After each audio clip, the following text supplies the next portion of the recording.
is now putting his name at the top of the lineup. That is what we're going to see going forward this season. Cesar Hernandez getting things started for the Phillies, and it seems to be a perfect role for him, guys. Getting things started with a little bit of a rainbow popping up over the Ohio River. Let's take a look at tonight's starting lineup for the Phils, brought to you by Xfinity. Xfinity X1 will change the way you experience TV. It does have Cesar leading it off, and as Murph alluded to, he's been very good for the Phils. In fact, it's basically the same lineup as opening day, except Tommy Joseph moves up one spot. Aaron Altair plays right field tonight. And Cameron Rupp, lefties last year, he had .394 against them. They will face a left-hander in Brandon Finnegan, who won 10 games a season ago. He is 5'11", 212 pounds, 23 years old. Lots of walks, but it got better in the second half of the year when he went to his changeup a little bit more, John. Yeah, and that's what you have to look for right now with Finnegan. He does have that good fastball, but he will walk guys. He will pitch behind in the count. The Phillies have to be very patient with him. But like you said, as the season got on, he got better. You remember when he first came up with Kansas City, he was a bullpen guy. Got to Cincinnati. He's starting now for them, and he made the adjustment in the second half. Well, he faced the Phillies twice last year, was 0-1 in those two outings. Let's take a look at John's keys to tonight's game, brought to you by Nissan. Well, after game one, you have to just keep going with what you've been doing and continue being patient at the plate. Make Finnegan throw strikes. If he throws you a good strike, let it go, but let that, or swing the bat. And then as far as Eichhoff goes, he's been working on his changeup all spring. He thought that was a pitch that would help him with the fastball curveball combination, have that third pitch to go with it. We'll see if he can execute it tonight.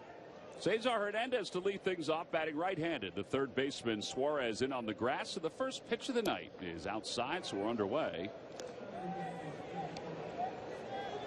So we're about 50 minutes later than we were supposed to as far as the start of the game goes, officially at 8 p.m. Eastern time.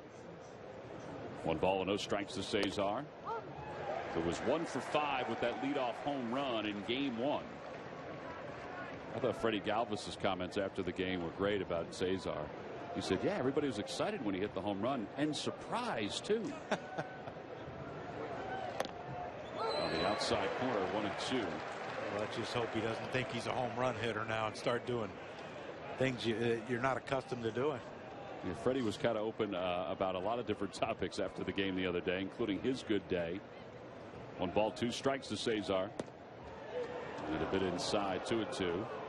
The Lucky McDonald's Phillies home run jackpot contestant is Carol Mikulochik of Walnutport, Pennsylvania. Phillies hit a home run in today's ball game. Then Carol will win $100. Mix and match any 2 for just $4 on McDonald's McPick 2 breakfast menu. Well, here we go again. 3-2 for Cesar Hernandez. Good at bat so far. Finnegan got that one fastball in at 94, and then he painted. Cesar, I don't think he thought that second strike was a strike. Now he's worked a full count.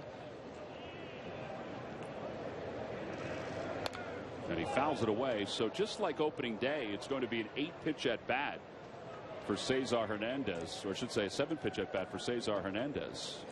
Wouldn't mind seeing the same result. Over from the right side. Foul another one off and hit a homer next pitch. It's easy, isn't it? He made it look easy the other day. Oh, that was a pretty at bat. Bouncer back towards second. That's a pretty big hop. And 1 out here in the first inning.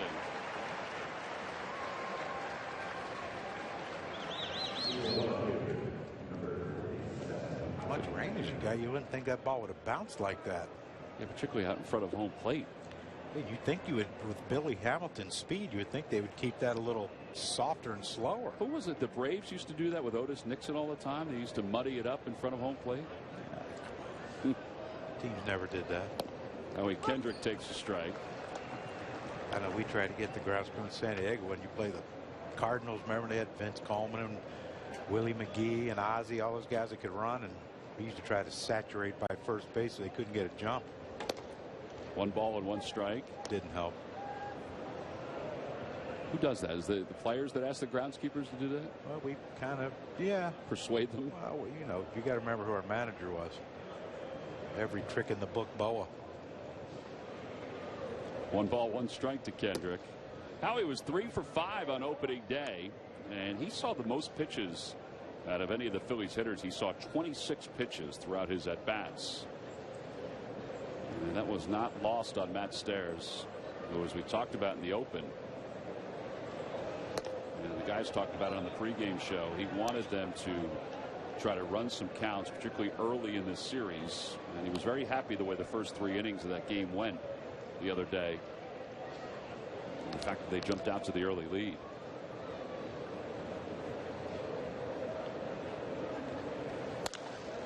3-2, so back-to-back 3-ball 2-strike counts. And that's the one right there that you get a little indifferent with. If you're Matt Stairs, it's 3-1 count, and you foul it off the other way. Because it looked like it just kept going away.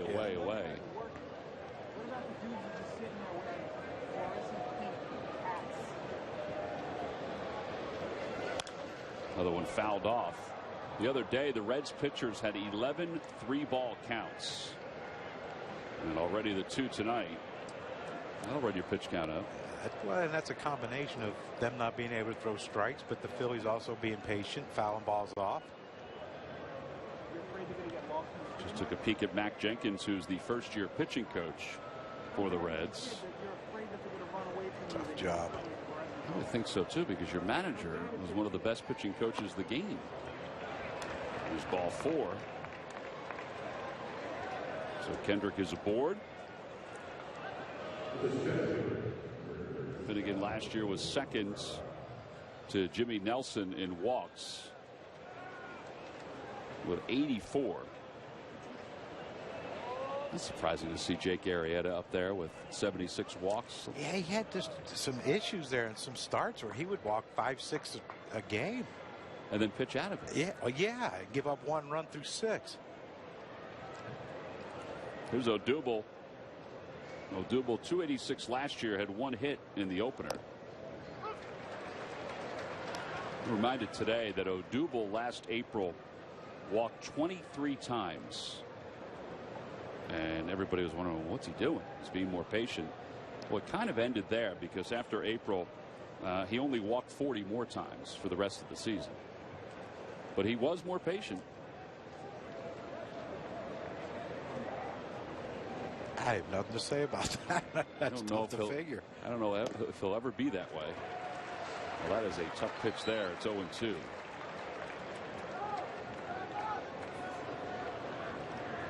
Phil Cuzzy's the home plate umpire. Vic Kara pauses at first. Crew chief Tom Hallion's over at third.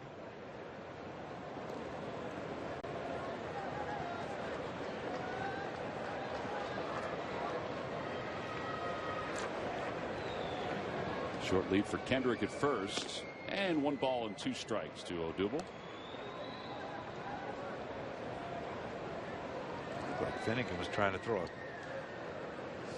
Barnhart wanted him to throw a slider down the way, and man, he just. I don't even think it broke.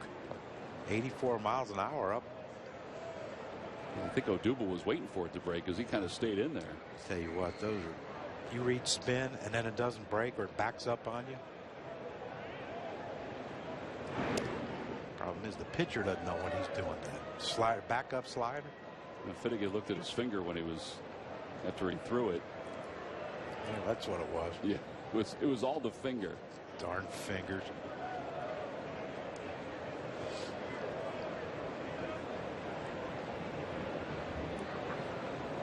One ball and 2 strikes to Herrera. He'll be followed by Maikel Franco. And he fouls it away. And it remains 1-2. Fortunately, the crowd is not as thick as it was the other day. Got a good chance of hitting the red seat. There's been obviously some bad weather in this area, so it's kept some people away from the ballpark here tonight. School night. School night. A little day baseball tomorrow.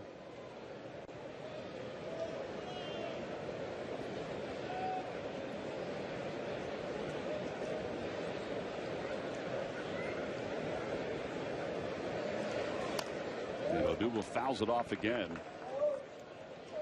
Odubel doubled with his only base hit on Monday. The Phillies had 7 extra base hits on Monday, which is something all by itself for this offense, because last year they had 7 extra base hits just 3 times. And one of the 3 times they had 8, which was on July 4th. But last year it was hard to get a lot of extra base hits during games for this ball club.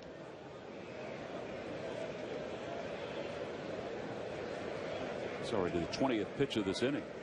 And Odubel bounces it towards shortstop. Cozart to second for 1. They won't turn 2 as Kendrick is retired. 6-4 on the putout. 2 outs. Yeah, that's something that Odubel will learn as he gets more familiar with being an everyday player. Finnegan threw him 2 sliders that did nothing and stayed up in the zone. 1 for a ball, 1 for a strike. You know, at that point you have to understand he's probably going to throw a fastball because he doesn't want to hang another one. He did, and you know, Odubel was in protect mode, and you saw that defensive swing. That's at some point, you know, once a pitcher realizes, you know what, I can't get any bite on my slider, I have to just challenge you. And he may not go to another pitch. It just may be the fastball. Is there a certain point for, I mean, does it depend on the player where you realize that kind of stuff? Yeah, like, well, I mean, you were a 300 hitter lifetime. Yeah, it took a while. It took a while to figure that stuff out. You know, I had the greatest hitting coach in the world, Tony Gwynn, when I got drafted, and then when I got to the big league. So, you know, he was big on eliminate pitches, eliminate a pitch. You know, lefty on lefty. Back then, you weren't going to get a changeup, so eliminate that pitch. Fastball, slider, that's all you're looking for. If he can't command his slider, then, you know, just sit fastball the whole at bat.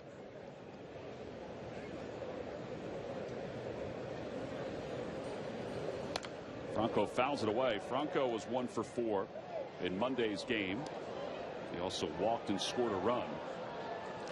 The Phillies led the Grapefruit League in stolen bases in spring training, didn't they? They did. Odubel did steal 25 last year. Saw when Kendrick was over there, he had looked like a so-so move, not a great move for a lefty. And a line drive base hit it to center field for Franco. Odubel stops a second, so the Phils have their first hit, now have runners on first and second with 2 men down. And that's a good sign too. That's a big concern coming out of spring training. They thought that Franco's struggles were due to the fact that they thought he was trying to pull everything, and that pitch there, you know, when in doubt, when when you're not having a good swing going right now, you just think up the middle, and you look how that pitch is middle in, but you see the hands a little bit inside out. He didn't get around it, ground out to Suarez at third base. That's a really good at bat by Franco. It's a great shot too, watching it come back, almost knuckling back towards center field. That's when you know you hit it perfect. Squared it up. When that thing's knuckling. Tommy Joseph had a rough day the other day, 0 for 4 with a couple strikeouts. I mentioned that Michael Saunders is not playing today. Pete did tell us he was going to try to get everybody into the lineup at some point during this first week of games. So Aaron Altair starts, and Tommy jams, and he hits it to short center field. Phillies did get a hit. They leave a couple base runners here in the first, but nothing to show for it. On to the bottom of the first. Phillies nothing, and the Reds coming up. You know, if you don't walk anyone, you know, Kurt Schilling gave up 30-something one year, and he said, but most of them were solos because I didn't walk anyone. Well, if you don't walk them, you give up a solo, so what? But I just think this is a good team for him to pitch against. You know, they don't have a lot of power in their lineup. Billy Hamilton takes the first pitch inside. Seems like Joey Votto didn't really swing the bat well yesterday, so that's a key. Yeah, the Phillies hope that he'll get off to the same start he got off to last year, as Hamilton hits it foul toward the upper deck. Hamilton was 1 for 4 with an RBI the other day. I thought you said it correctly in the 9th inning before he popped out. Just don't let him get on base. It would have changed the tide of that 9th inning. Comes deep down the right field line toward the corner and foul. As soon as I said there's not much power in the lineup. And you know, that's all fine and dandy, but if you're the Cincinnati Reds, that ain't something you want to see. Well, I thought his at bat on Monday in the 9th inning was the one you didn't want to see either. Yeah. Keep the ball out of the air. You're arguably the fastest guy in baseball. Unless it's going in the seats, fly balls get caught most of the time. Nice play by Cesar Hernandez. He has to pirouette quickly. And one away here in the first. I think that's a part of the game that's improved for Cesar too, is his defense at second base.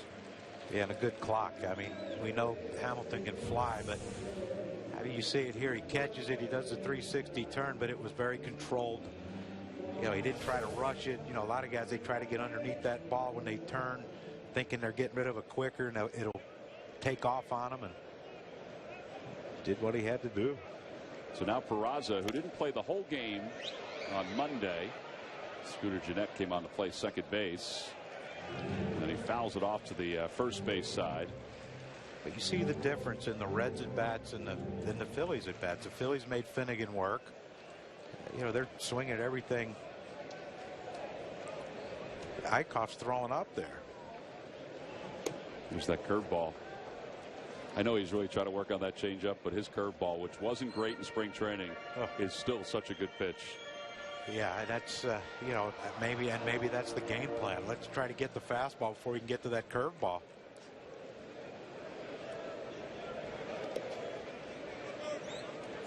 What you tried to do when Mike Scott pitched. Remember that year he had that, he won the Cy Young, and that was, man, if he throws a fastball, even if it's close, swing. If he gets to that split or whatever that one he threw was, you were done. His ball moved every which way. Maybe he helped it move, or he was helped with it moving. Yeah, well, it moved every which way, though. Yeah, well behind us now. He threw one behind me that ended up on the outside part of the plate. Ground ball toward the middle, backhanded by Cesar again. Yeah, there are 2 outs. All right, well, he proved to the Reds he can go both sides, so let's move on to someone else. Tonight's game is also available in Spanish. Just use the SAP button on your television or change the language through the menu on your cable box. Bill and Angel are back at the ballpark calling tonight's game. We'll look forward to seeing them this weekend. Joey Votto, the hitter. And Votto takes it inside. 0 for 4 on Monday, which is a big key to anybody's victory. Phillies had to work out of a few jams, and they were able to get this guy a couple times.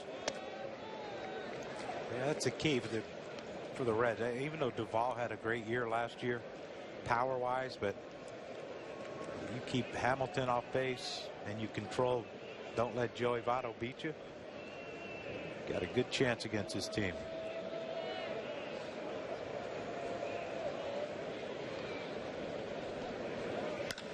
Out toward right center field. That's pretty well hit. But Odubel Herrera is going to track it down. And it's a 1-2-3 bottom of the first inning for Eichhoff. So a comfortable inning for Jared Eichhoff. We'll head to the second. The Phillies nothing and the Reds nothing. Andrew Knapp. He went downstairs, watched a little video. It looked like he was down for a little bit before he came back up.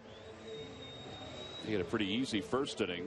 Can't say the same for Brandon Finnegan, who just finished his warm-up tosses, who threw 25 pitches in his half of the first inning, and now goes to work against Aaron Altair. People didn't get to see Altair this spring. Some adjustments made in his swing. He's lowered his hands, trying to get to that fastball a little bit quicker, pull the ball a little more, pull for power. I think that's one of the reasons why Pete started him tonight, because he had such a good spring. Yeah. He wants to make sure he doesn't lose that swing. Lefty on the mound. On the outside corner, or off the outside corner, I should say, 2-0. I thought Phil Cuzzy was going to jump up and. Yeah, he does that quick one. Sometimes if you blink, you miss it.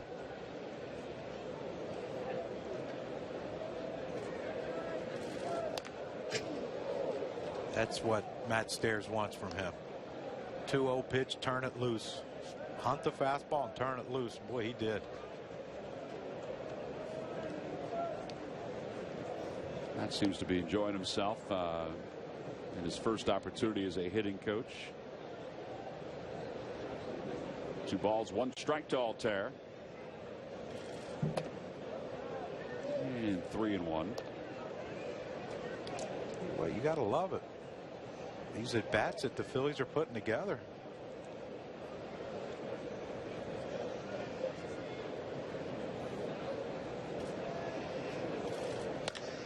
Opposite way, that'll be out of play. Well, that's part of the reason why they didn't start Finnegan on Monday, was because they felt like he'd be too amped up. But I don't know if he's too amped up here. I mean, he's just, the Phillies are making him work a little bit. He's just off the outer edge of the plate with some of these pitches. He's thrown a couple that have been a little haywire, but I mean, he's pretty much around the plate.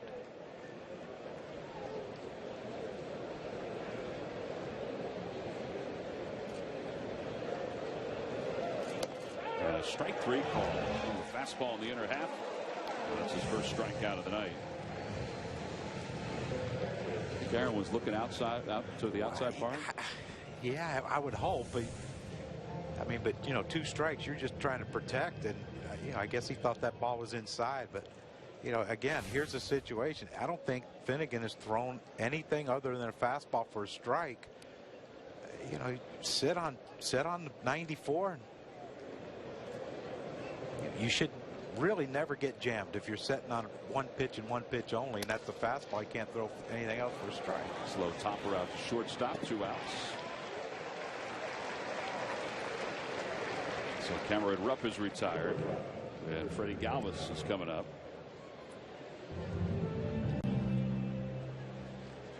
When Finnegan was with the Royals, he did something that nobody had ever done before. I don't know if anybody will be able to do this again, although in this day and age you never know. He pitched in the College World Series and then pitched in the World Series. I mean, how about that for a 6-month span as a baseball player? They won too in college, right? They did. They won the College World Series. His team won, and then he went to the World Series and pitched in the World Series with the Royals and won that. I wonder which ring was better. I think the purple one with the Horned Frogs was. Wait, what ring you think's better, the 1980 Phillies World Championship or the Jimmy Rollins designed 2008 one? I don't think the Jimmy Rollins designed 2008 one. I mean, if you go on monetary value only. 1 ball, 1 strike to Galvis. 2 for 4 on Monday with that home run.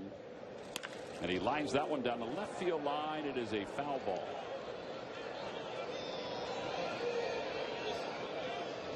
1-2. He wound up pitching in Game 3 for the Royals in that World Series. He's laughing right now because the baseball was thrown in for a fan, and it was on the field, and some youngster, probably 5 or 6 years old, hopped out of the stands, ran out and got it, and then hopped back into the stands. Swing and a miss. They got Galvis fishing. 2 strikeouts in the inning. Phillies go down in order. They're at the top of the 2nd inning. We played 1.5 on to the bottom of the 2nd. Jared Eichhoff going back to work when we return. The home opener for the Phils. It begins with Nemours opening day on Friday at 3:05. Cavity Busters Kids opening day on Sunday. All fans 14 and under receive that great hooded sweatshirt right there. Tickets can be purchased anytime by going to Phillies.com.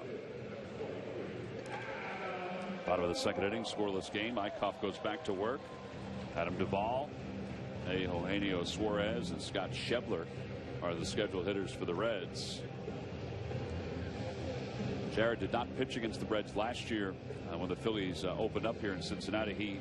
He grew up about 2.5 hours from here in Cincinnati in Indiana. So he's got a number of friends and family who are here watching him, which he was excited about.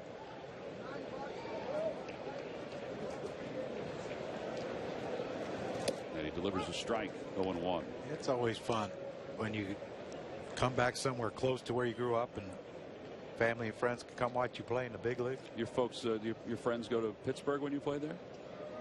50, 60, 70 at a time. Whose tickets did you use? Everybody's? Yeah, no one had Pittsburgh on the radar back then. It was a bigger ballpark too. Yeah. Oh gosh, yes. 1-1 to Duvall. On the outside corner. He's got that curveball cooking tonight.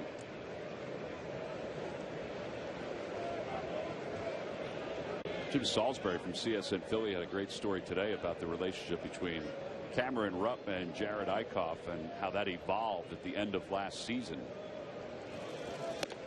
Oh man, he tied him up with 93-mile-an-hour heater. Well, that's great pitching. Great execution of the pitches. I mean, the breaking ball before, Duvall swung and missed, and then this one right here, no chance. You know, when that curveball and the fastball start on the same plane, the curveball drops down, the fastball stays. You've got to make a quick decision, and Duvall didn't quite make that one quick enough. Suarez takes high.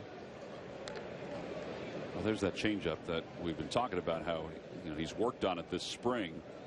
I mean, he has an above-average fastball. He has an above-average curve. He's got a very good slider.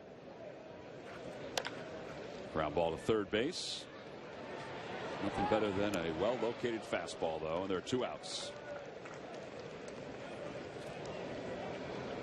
And we mentioned that story that Jim had today between their relationship. I mean, obviously, it's important that a pitcher-catcher have a relationship of trust. You don't have to go out and hang out anywhere, but you have to be able to trust the catcher when he puts his signs down. Yeah, it's vital. And, some guys just, for whatever reason, Greg Maddux always had a catcher, and Greg's reasoning was our starting catcher's going to get a day off anyway. I want it to be the day I pitch so I can work with the same catcher every start. He had Charlie O'Brien for a while and Eddie Perez.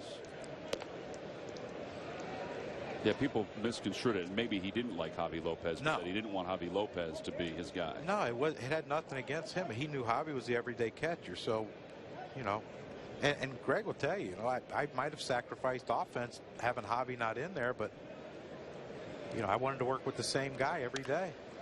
Out toward left field, Howie Kendrick is under it. Well, 20 pitches for Jared Eichhoff through the first 2 innings tonight. 6 up, 6 down. On to the third. Phillies and the Reds scoreless. Information, please submit your answer on the subject line. All right, John, here we go. Who was the last Red before Billy Hamilton to have 50 or more stolen bases in 3 consecutive seasons? Answer will be revealed in just a little bit. I might have an idea. Just so you know, we walked past him the other day. We left the ballpark. I think I just threw it off on you. We didn't actually walk past him, but there's a statue of him outside. No. You think I look at statues when we're walking around?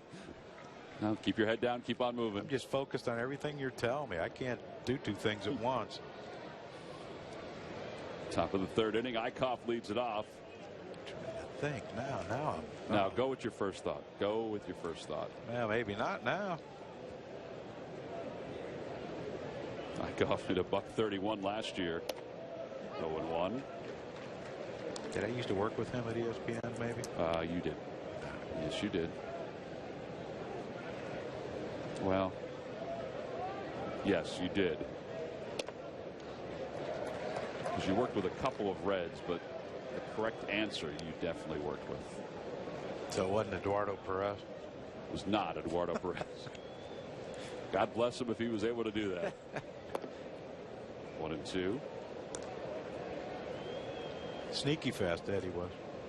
Sneaky fast. Yeah, if you might have been sleeping.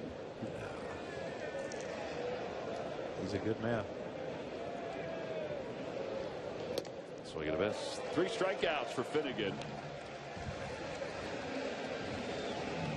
And 1 out. Phillies fans, the regular season is finally here. That means a whole lot of baseball. CSN has you covered. Download the NBC Sports app and never miss a pitch, hit, or run. Live stream every CSN game with csnphilly.com and the NBC Sports app. Murph, how's your app working today, buddy? Thanks for bringing me into part of that. I appreciate it, Tom. My app's working just fine. Thank you. Good. Yeah. 1 ball, no strikes to Cesar Hernandez. Like he was sleeping down there. He was changing the batteries in his microphone. I was doing neither. Focused on the game, Murph. Every pitch. What did you think of Cesar's first at bat with the number of pitches he saw again? That's exactly what Matt was looking for, wasn't it? You know, it's funny. I had a conversation with Matt Stairs before the game, and I said, hey, you'd had to be happy yesterday. The 10 hits, 7 extra base hits. He said, you know what, Murph? You know what I was most happy about? The fact that the team saw 170 pitches yesterday. If you do the math, that's 19 pitches an inning. That is exactly what a hitting coach is looking for, including 99 against the starting pitcher, Scott Feldman. So he was very excited about that they're taking the pitches, much like you guys were talking about in the first inning, seeing a lot of pitches and hunting the fastball, swinging at strikes, and not swinging at pitches out of the zone. How about the fact that he said that Cesar wanted to swing at the first pitch on opening day? He said, I'm going to get a fastball. I want to swing at the first pitch. And he told him, he said, no, don't swing at the first pitch. I mean, as we roll into this third inning, I don't think Finnegan has thrown any other pitch for a called strike other than his fastball. Swing and a miss. There you go. So he has 4 strikeouts, and all 4 have basically come on that heater. And I guess your thought, too, is you sit fastball because he may eventually figure out how to throw one of the other pitches. Up until then, you don't have to worry about it. Now, if you have 2 strikes and he drops one on you, then it could surprise you a little bit. But I'm just saying, right. Up to 3 balls, up to 2 strikes, you got to look dead red. Over to shortstop. And Howie Kendrick is retired. So he's gotten his pitch count back to manageable as we have played 2.5. He's retired the last 7 hitters that he has faced. And we'll move on to the bottom of the 3rd as Jared Eichhoff will face Zach Cozart. Car, truck, and SUV crossover at buyfordnow.com today. And buy Papa John's. The day after every Phillies win, get 50% off regular menu price pizzas using the promo code Phillies. Smokestacks out in right center field. They honor Pete Rose with the 14 bats that are between the 2 smokestacks. Phillies hope that they don't go off that often during this series. I didn't know that. Yeah. 7 and 7. 14, isn't it? That's 14. Huh. Although he did come back last year, and that was nice for the Cincinnati fans to see him and acknowledge him. As Zach Cozart takes outside, 1-0. Cozart 1 for 4 with a strikeout in Monday's loss by Cincinnati.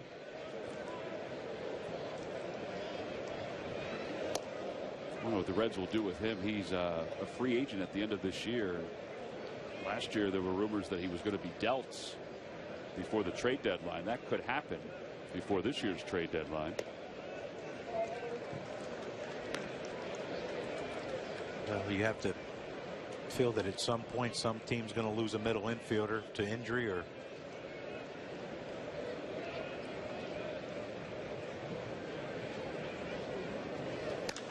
fly ball, shallow right field, and Altair doesn't have to move too far.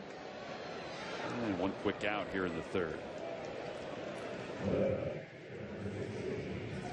The last few innings, these guys are swinging like the rain's coming. Well, until you said it before, I hadn't thought about it. Just the approach.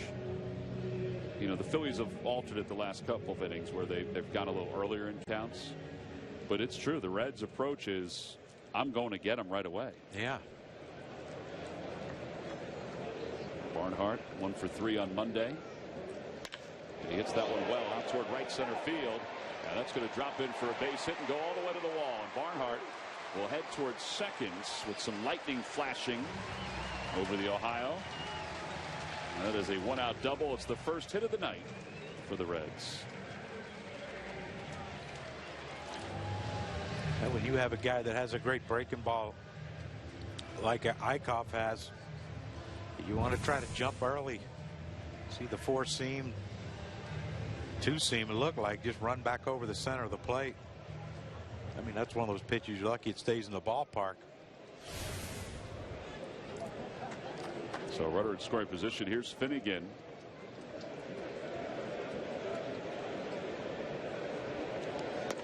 First pitch sounds outside, 1-0. But that's part of it too. Is, you know, Friday the Phillies are scheduled right now to face Max Scherzer.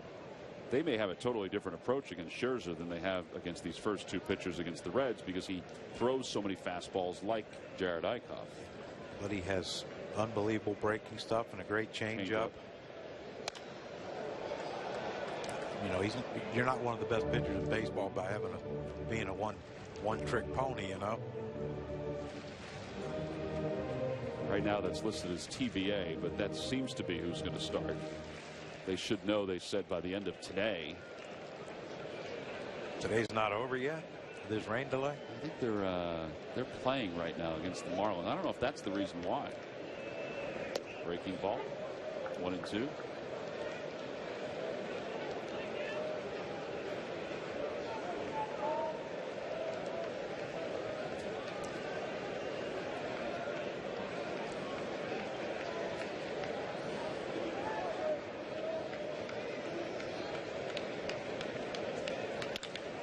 Pulled to the right side, smothered by Cesar. That ball pretty hard. Over to third base goes Barnhart, and 2 outs. Well, that's a great at bat, because you get Barnhart to third base now. It opens up the bunt. It keeps the bunt in play for Billy Hamilton. You know, if Barnhart has to stay on second, Billy Hamilton bunts. It's, you know, give him a base hit on a bunt instead of letting him score the run. But now that Barnhart's on third, because Finnegan pulled the ball to get him over, now that you see where Franco's playing, you see where Tommy Joseph's playing, but you also see where the middle infielders have to play because of the speed. Yeah, you don't say that too often about a guy with 2 outs and a runner at third, but his speed, I mean, he'll lay down a bunt at any time. And I think they'd like to see him try it more. I thought he was going to do it Monday in the 9th inning with 2 outs. Yeah, that's you know, the learning process of a younger player. But here's what you don't want to do. You don't want to walk him. Just the distraction of him being on first base. And also with Barnhart on third, the breaking ball of Eichhoff now, he has to be more careful with it. He bounces it, could get past Rupp.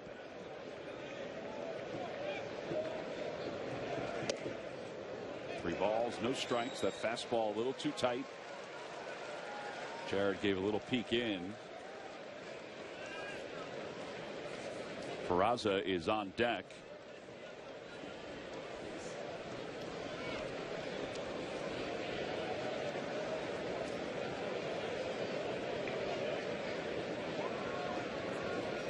And ball 4. Walked him on 4 pitches. A reminder, if you have a group of 25 or more and you want to come out to Citizens Bank Park, there's many things you can take advantage of, including discounts, theme nights, and party areas. Plenty of benefits and special options. For more information, they'll walk you through it at Phillies.com/group tickets. Also, can do some fundraising if you want to with some of your groups. All right, so what do you do here? Do you throw through, or you just let him go and take second base if he steals? Well, I mean, you don't have great speed on third base and Barnhart. The concern is with the hole being opened up because Tommy Joseph has to hold Hamilton on. You remember Peraza's both hits yesterday were the other way. If he hits it on the ground the other way, the hole's bigger. If you're Eichhoff, you just say, you know what? If he steals, he steals. I got to get the hitter. If I get the hitter, they don't score. Eichhoff picked off one guy during spring training. Sounds strange to say that he's working on his pickoff, but he did work on it throughout the course of spring training with Bob McClure. I don't think this is the time to worry about it. You get the hitter, it's done. Who cares? There he goes. Pitch is taken for a ball. No throw. Hamilton That's his first stolen base of the season.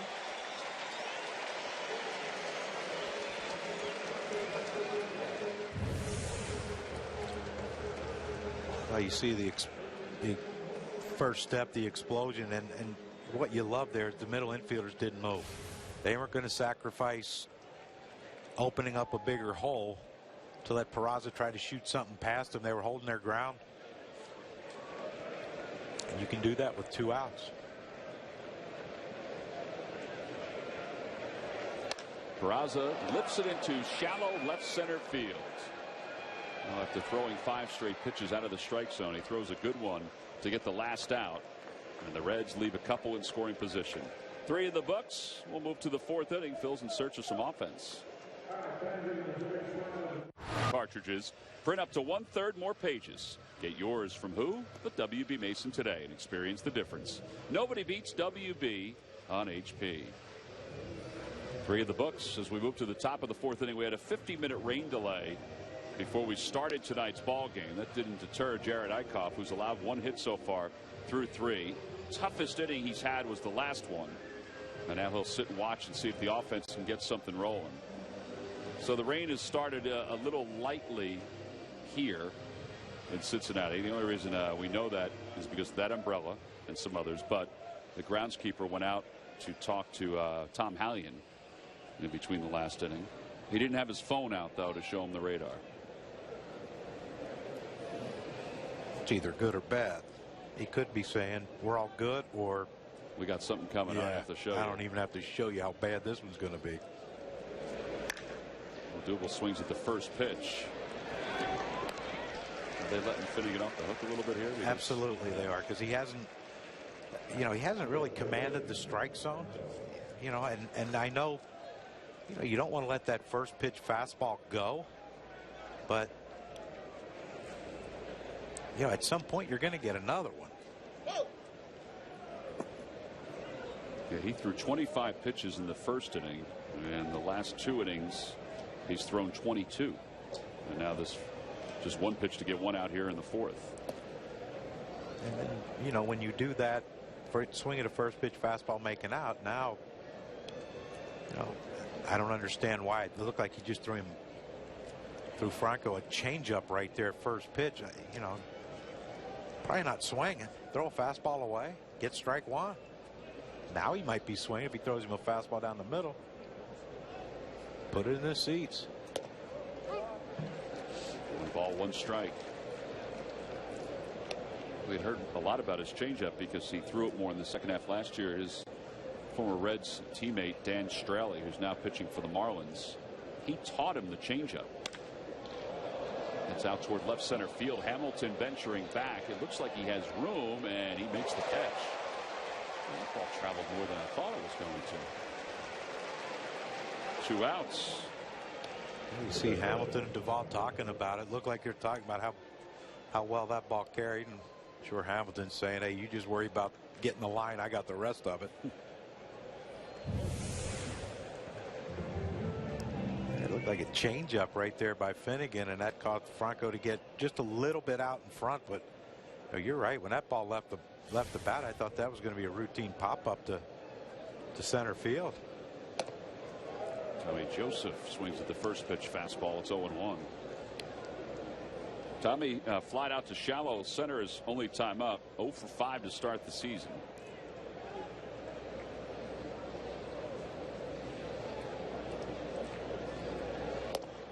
Two. He's trying to get the same swing he had these last couple weeks of spring training back here at the start of the regular season.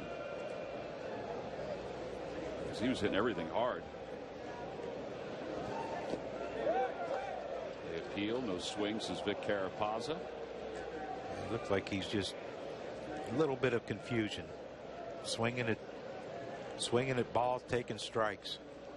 I remember yesterday against Feldman, he took 2 fastballs and they were up and away, but they were fastball strikes, and then he chases.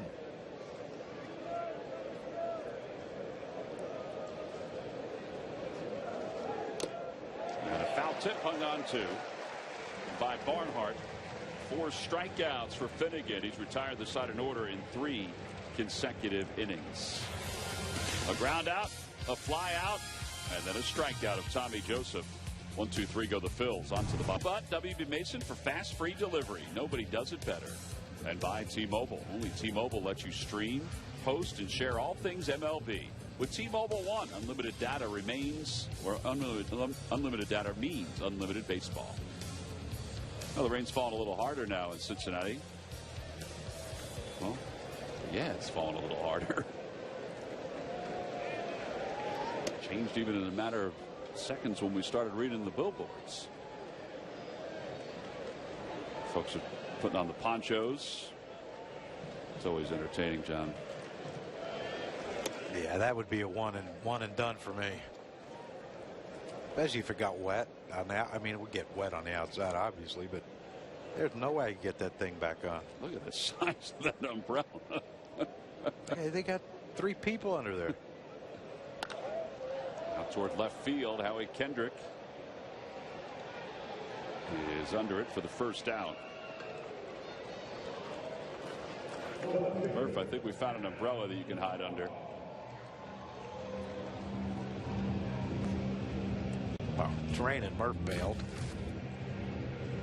He's looking for the fly ball. No, he's checking to see if it's still raining. But he's dry. Yeah, he is. Here's Duvall, who struck out his first time up, and he hits one sharply. Backhanded by Cesar Hernandez in the shift.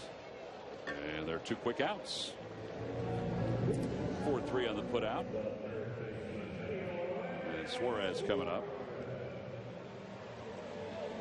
Told you they must have told both teams there was rain coming because they're swinging at everything now. This is going against the game plan right now.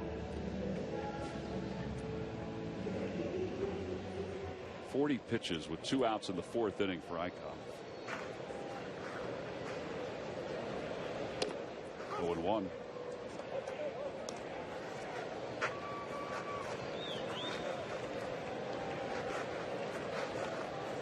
Curveball coming to Suarez here. And that's the temptation. You have such a good one.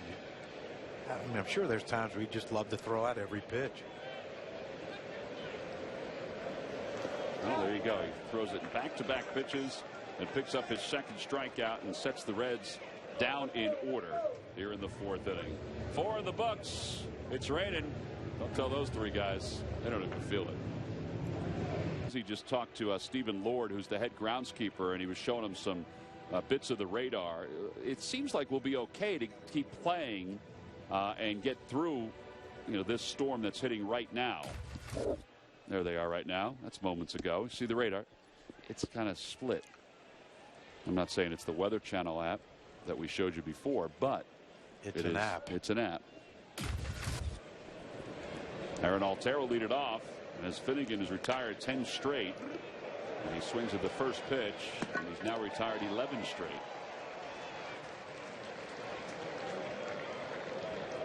And Cameron Rupp is coming up. Cameron's last at bat, he swung at the first pitch and grounded out. Sure did. To shortstop. That's what happens. You're letting Finnegan now get settled in. You're giving him easy outs, first pitch outs. I think your point from before, we've seen a couple outs recently on the changeup, but still everything's coming on the fastball. There's a fastball that runs way upstairs. I mean, he has a good fastball velocity wise, but he did walk 84 last year in 172 innings. And the first inning, it was, he was 3-2 on every hitter, wasn't he? Yep. Well, in spring training, he pitched in 5 games. He walked 9 in 15 1/3 innings of work. So he still had those command issues, even though they did say he was working on his changeup during the spring. That one's the opposite way. Schebler venturing back. 2 outs.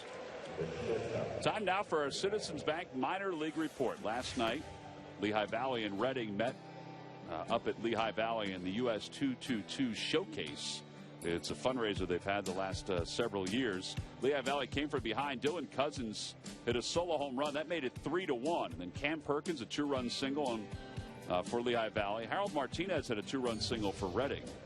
Those guys will get their season rolling shortly. Reading's up in Portland, taking on the Sea Dogs to start their year. 1 ball, no strikes to Galvis.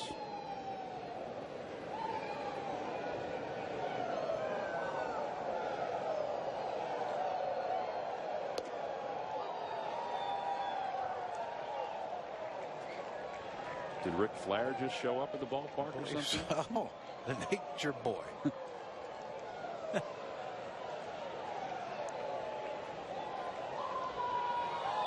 Ground ball to third. Suarez bobbles.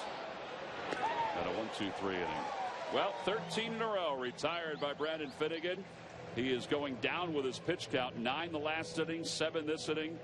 We'll head to the bottom of the 5th.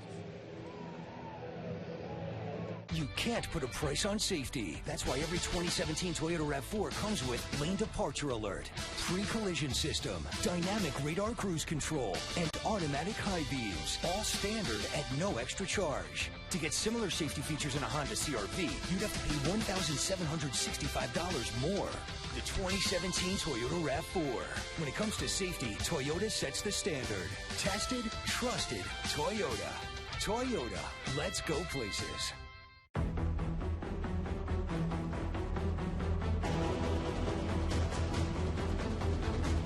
Pitch coming to Blash. Swing and a miss. He went upstairs with 96. Swing and a miss. He got it with a cutter. He struck out the side. Swing and a miss. He got it. 6 strikeouts for Icon on the outside corner. Strike 3 call. Swing and a miss, and he got it. A complete game shutout for Jeremy Hellickson. He pitched a gem tonight. T.J. McConnell back on the floor. Oh, and a pass for Rodriguez. Stauskas for 3. Got it! Are you kidding me? Dario, digging deep. Wherever you are, you're there. NBC Sports Live Extra, your home for live streaming coverage of the Sixers and all your favorite NBC sports. NBC Sports Live Extra, anytime, anywhere. Time now for the Jeep Stump the Fans trivia quiz answer. All right, John, here we go. Who was the last Red before Billy Hamilton had 50 or more stolen bases in 3 consecutive years? I think it's my buddy, Barry Larkin. I thought that's where you're going to go. You're in the right vicinity of the middle infield for the Reds. Joe Morgan? Yeah, that's it. So once you said that you worked with him, I assumed it was Larkin, but then I didn't know. Well, why didn't you help me? I told you we walked past the statue outside. Yeah, I look at that. Log back on to Phillies.com to find out if you're the winner of a Phillies prize pack. Barry Larkin's a good guess. He had a heck of a career.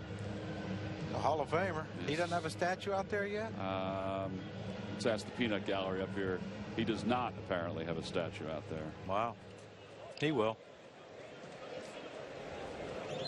Pete Rose will have a statue that's unveiled this year. It's about time. 0-1 to Shebler. The lightning flashing up above.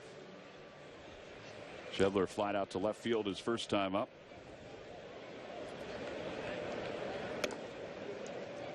One ball, one strike. The last few innings are going. We should be lucky we're not getting paid by the word. Man. Oh, good pitch. If Finnegan, we figured out, has 4 outs tonight on 1 pitch. Eichhoff's kind of in the same rhythm.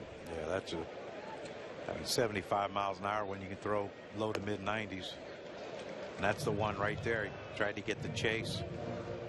He was just too high out of the zone. If that ball down a little bit more, maybe shoulder height or just a little bit lower, he might get a chase. And on the inside corner, a 92-mile-an-hour fastball. Now that's strikeout number 3. 1 out here in the 5th inning. So you want to be a big league hitter. All right, so let's take a look at the pitch cast for this at bat. Well, that's the changeup right there. First pitch, and Schebler fouls off, and then he gets the fastball in, the breaking ball. He tries to go up. If it's down a little bit, he might get a swing and miss, but then he comes right back with that fastball in. Just tied Kozar Wow, up. when you have that kind of breaking ball, and now you're mixing in a changeup, you're going to get those swings. Trust me, it's no fun. To the left side, Freddie Galvis has got it. He jumps and throws, and Kozar's just a little too quick. And a one-out base hit for Kozar.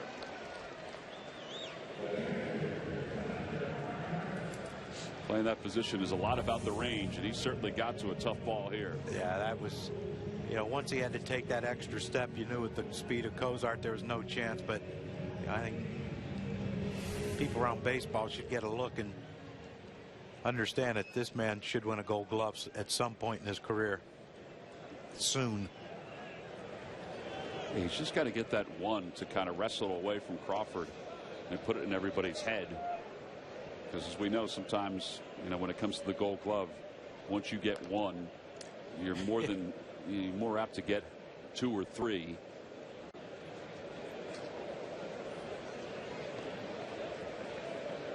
Barnhart doubled his first time up. One of 2 hits tonight for the Reds. Change up outside.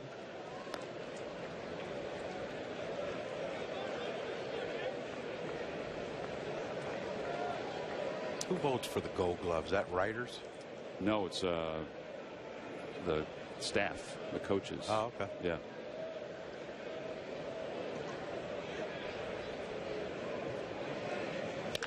Ground ball to first base. Tommy Joseph to second for 1. Well, the good thing is you have a very good fielder on the mounds, and he got off the mound quickly, and that enabled Galvis to turn the double play. So 3-6-1 double play through 5. He's leader in hits with a career high 167. Plus, he ranked among the NL best in games, infield hits, singles, and 4-hit games. He became the first Philly with 15 homers and 25 infield hits since Chase Utley did so in 2006. El Torito was bullish from the start. He was named to his first All-Star team. The Phillies rewarded him with a 5-year contract. And it's brought to you by Independence Blue Cross. Live fearless. Well, El Torito and the rest of the Phillies offense got to get something rolling here. They have 1 hit tonight, and that was a first-inning single by Maikel Franco. Well, hopefully El Torito gets an at-bat this inning. That means someone's on base. Yeah, 13 straight retired by Finnegan. Here's that last double play. It's our State Farm double play. We talk about Tommy Joseph's arm and his hands at first base. Yeah, well, you know, a lot of first base is footwork, and Tommy Joseph had great footwork. And you know that if you have a pitcher who's athletic, who they can cover first, like Eichhoff can, all you focus on is catch and throw. You don't have to worry about getting back to base because you know he's going to be there. So it helps the Phils get out of the bottom of the 5th, and Eichhoff will lead it off. He struck out his first time up. Swing and a miss at the first pitch fastball. Eichhoff, Hernandez, and Kendrick trying to knock Finnegan out of his rhythm here.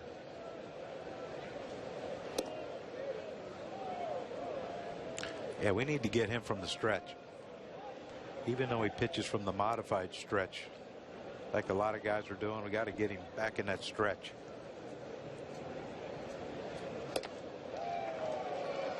Three straight fastballs. Probably going to get another one. You'd hope he wouldn't try to trick him after throwing 2 by him, but we've seen stranger things, haven't we?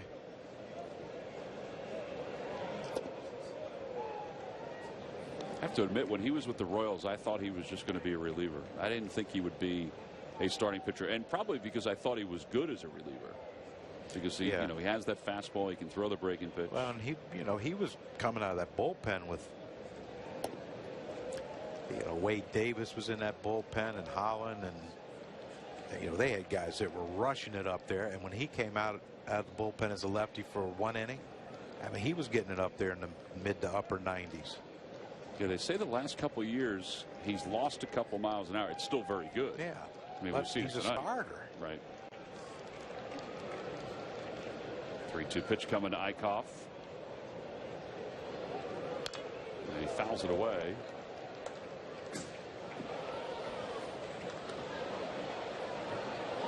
Reds got him in the trade for Johnny Cueto.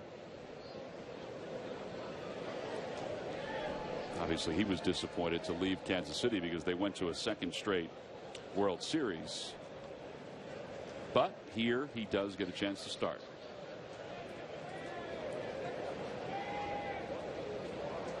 And Eichhoff strikes out on a 96-mile-an-hour fastball. One away. MLB.TV Premium is back and better than ever. Watch every out-of-market regular season game live on over 400 supported devices. Plus, get a free subscription to At-Bat Premium, the #1 app for live baseball. Blackout and other restrictions apply. Visit MLB.TV for details. One away. Back to the top of the order, Cesar Hernandez. Cesar swings at the first pitch with the corners in, and he didn't get a fastball that time. Wow.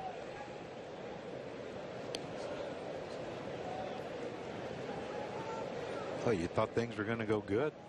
First inning, they were working counts, and boy, now it's just like getaway day when you're 30 games out of first. Does seem that way. You hear the bus in the background. Well, and that's the other thing too. I mean, now that he's thrown all these strikes, even if it's a borderline strike, the umpire sometimes will give it to you if it's close. Yeah, that was a changeup right there, and you know, you've given him time now to maybe settle in so he can throw his secondary pitches for strikes.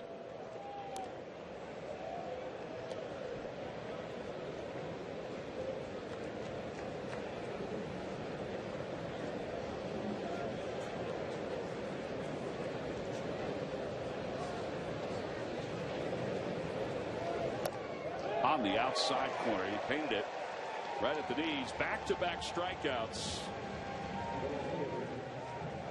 2 outs.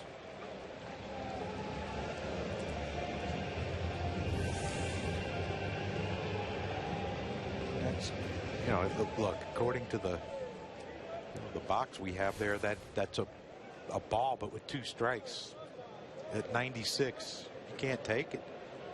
Probably couldn't hit it very well, but you can't take it. Kendrick takes a little low. 15 in a row now retired. See how we get out in front of one. To the right side, Joey Votto knocks it down, throws it to Finnegan. Pretty athletic play, covering. And the Phillies once again go down in order.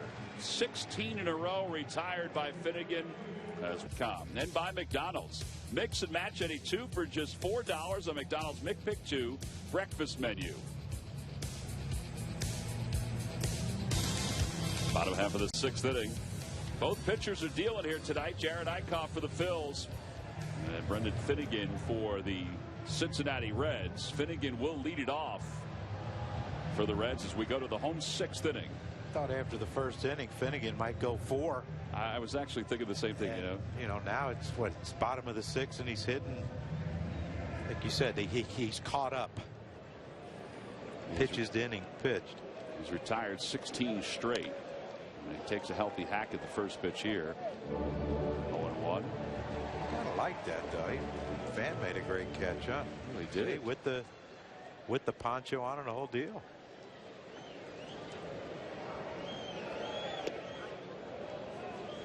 One ball, 1 strike on that curveball.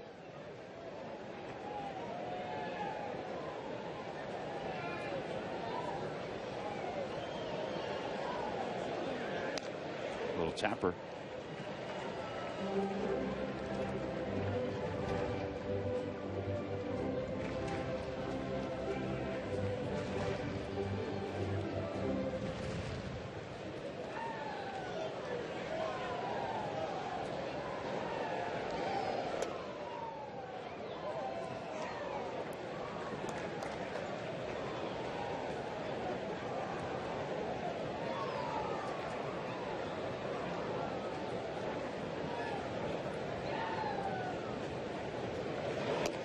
Outside again. Same pitch. 3-2. Like Eichhoff slipped a little bit out there. He looked down at his feet. He's looking down at the mound. He fixed something there. It's not raining anymore, is it? Does not look like it.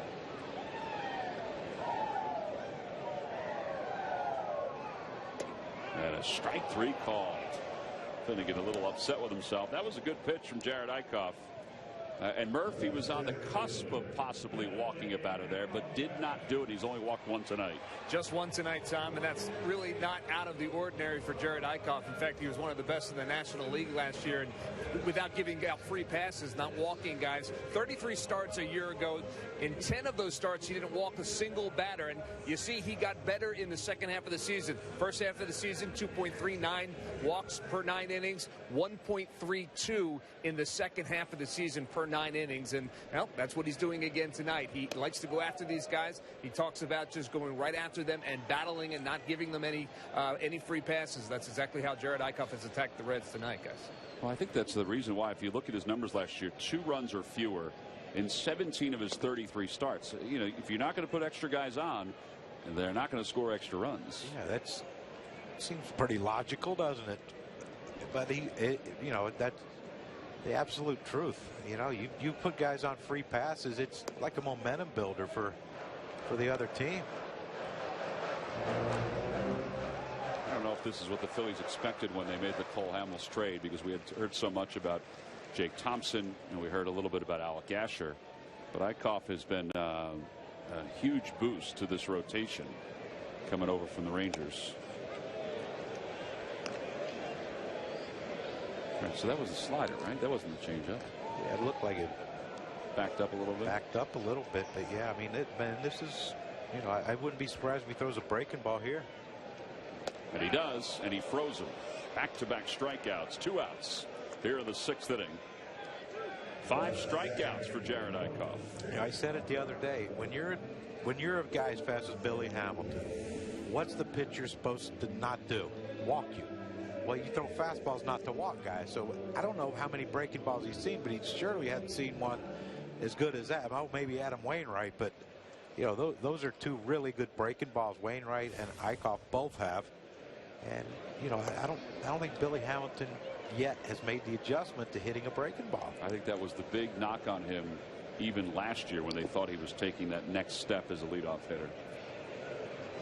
But you think of how many fastballs he saw throughout his career. Nice play by Eichhoff to react to that one. Yeah, because through the minor leagues, it's probably all he did see. 1, 2, 3, go the Reds. Eichhoff is cruising through 6. Unfortunately, so is Finnegan.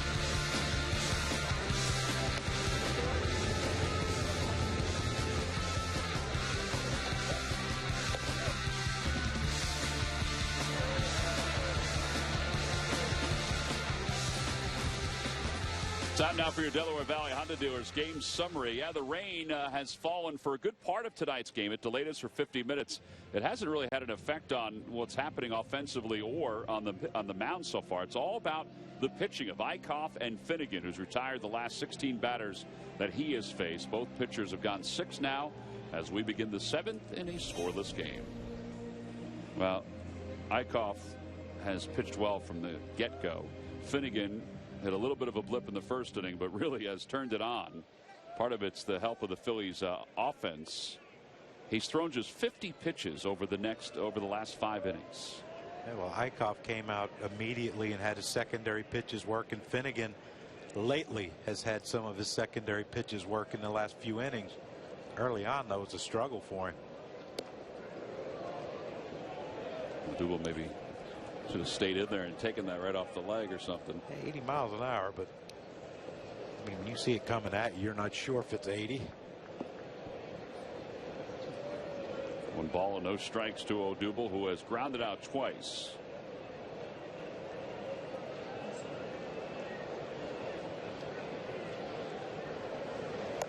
Check swing, doesn't matter, called a strike. That's the changeup. Amazing that, you know, the advice of one teammate, and that happens, could help your changeup or help any pitch. It was a breaking ball there, but yeah, it's, you know, the more you can add to your arsenal, the better you are. Yeah, because he had that slider. So that was a slider that he threw, that the 83? Yeah. All right, so he had that. He had a fastball, but he said he needed to find another pitch. Yeah, bullpen, you come out for 1 inning, fastball, slider, you're good. 2-2. Starter, you got to have, Glavine and Maddox, neither one had great breaking stuff, but they located unbelievably well.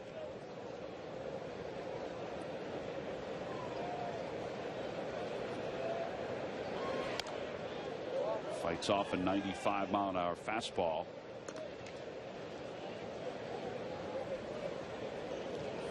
If you're wondering about pitch counts for both pitchers for any start of the first week of the season, it's 100.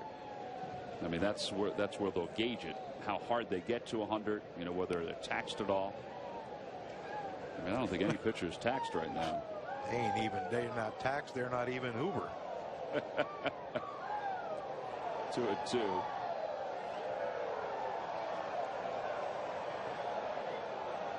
Right now, the offense sent limos, man. They're riding around limos. Watching these offenses. I'd like to say slug it out, but I'd be lying. That can all change with one swing. One hanging slider. Down the left field line, slicing out of play.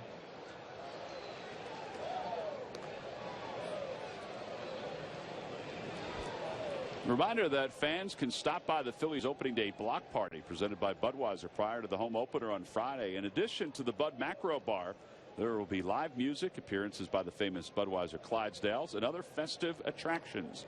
Located at Citizens Bank Way outside the third base gate, beginning at 12:30. We should go jump on a Clydesdale. Roaming around the corner. Yeah, maybe we can go see some statues. Well, I'm sure you know where they are at the ballpark, or who they are. Well, the strikeout as Odubel goes down swinging, 17 in a row. Retired by Finnegan.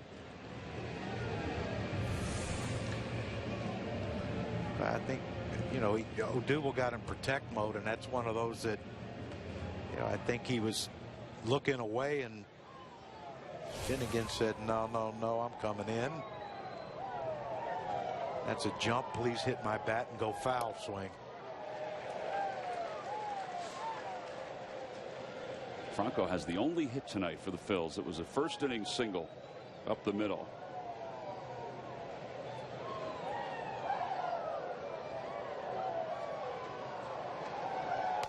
To the right side, Votto. He slipped a couple of times, but able to recover. 2 outs, 18 straight retired by Finnegan. 18 straight. Somebody's got to lay down a bunt or something. Certain it ain't going to be Tommy Joseph right here with 2 outs. No, it's yeah. But maybe if he doesn't get on base, maybe next inning Altair can do it. He can run.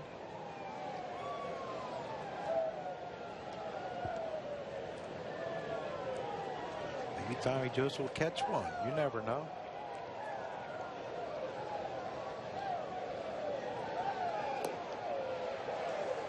That's what you were saying before about guessing. Yeah, he guessed fastball and got change up, and this could be one of those. Finnegan throws a good 95 fastball in. You can see a pretty ugly swing on.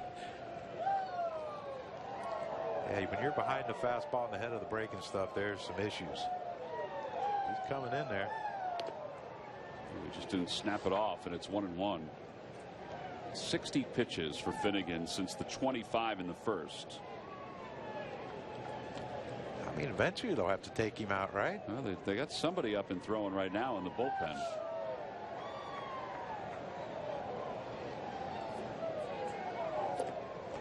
One ball and 2 strikes.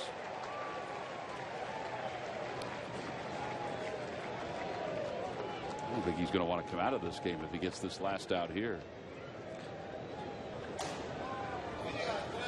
Michael Lorenzen, who pitched on Monday. At the knees, Tommy Joseph down looking. 2 more strikeouts for Finnegan. He's retired 19 consecutive hitters. Time to stretch as we go to the bottom of the 7th.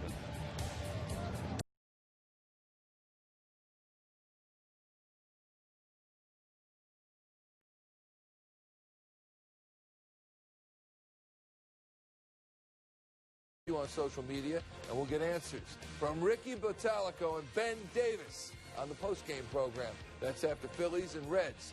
Back to the game in 30 seconds. Cold Hard Fact brought to you by Clean Crisp Coors Light. And those are the rankings for Jared Eichhoff last year among National League pitchers. Not too shabby to be in the top 10 in all of those categories. Tied for 8th in innings pitched at 197 in the 3rd. In fact, he led the Phillies in that category. He and Hellickson were the closest to 200 innings pitched. Talked about the walks, how important it was. I mean, he's, you know, Bob McClure calls him a horse. I mean, 200 innings is not out of the realm of possibility consistently for Eichhoff. No, and especially if he pitches like he is in this one, you know, you get into the 7th inning. Nowadays, it's pretty good, especially your first start of the year. And he's done so with now 67 pitches. Votto lifts one in the air to deep right field. Altair going back, and the Reds have the lead. First home run of the year for Votto after 29 last season, and it's 1-0 Cincinnati.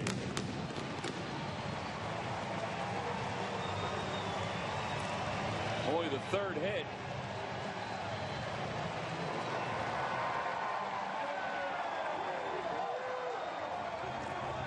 You knew it was just a matter of time. You know, Joey Votto's too good a hitter to continue to have at-bats like he's had. And I think he thought he just missed the first at-bat. He flied out to deep right center. And this one, when this ball left the bat, he just put his head down and started running to first. He kind of figured where this one was ending up. Now Duvall follows with one deep to left field. That one's going to hook foul, though. And it's no balls and 1 strike. Do you think Votto was sitting curveball there? Knowing him, he will do that. He's a different thinker as a hitter. I mean, every hitter, I mean, good hitters can adjust, but it looked like he was. Yeah, he was geared for it. Yeah. On the outside corner, 0-2. You said you didn't want to see those fireworks go off. No. Nice cloud cover now. Maybe that'll be it for the week.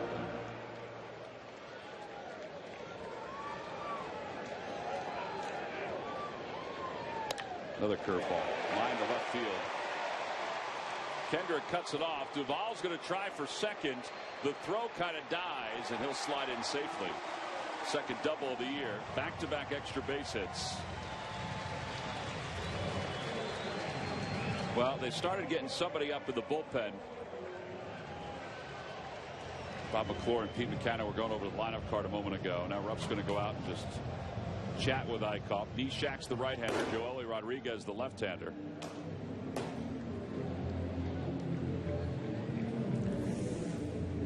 He threw the breaking ball to Votto and another breaking ball right there to Duvall. And I mean, you saw the reaction of Eichhoff as soon as he left the bat of Duvall, very upset with himself that he threw another one center of the plate.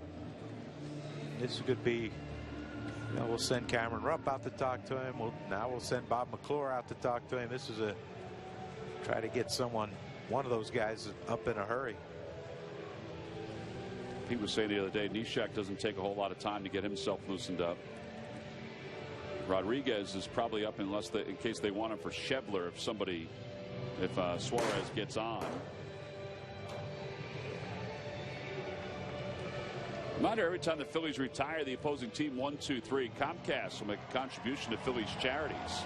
There have been 4 1-2-3 innings tonight for Jared Eichhoff. Phillies baseball is brought to you by Xfinity. Xfinity X1 will change the way you experience TV. Finnegan has 6 1-2-3 innings. There's a liner to center field. Odubel Herrera is there to make the catch. 1 out. All right, so 3 hard hit balls now in a row. And here's Schebler. And you said it, though, T-Mac, it's not the pitch count. It's the fatigue. I don't know. You know, I'd have to talk to pitchers. Like, is it the inning? Is it in your head? You know, that, oh, I'm pitching into the 7th, and boy, it's a good question. It depends on who you can ask to get a good answer. The other thing too is he's not sitting long in between the innings because Finnegan's going through them so fast. Schebler has flied to left field. He's gone down looking on strikes, so hitless in his 2 at-bats. And he's not alone.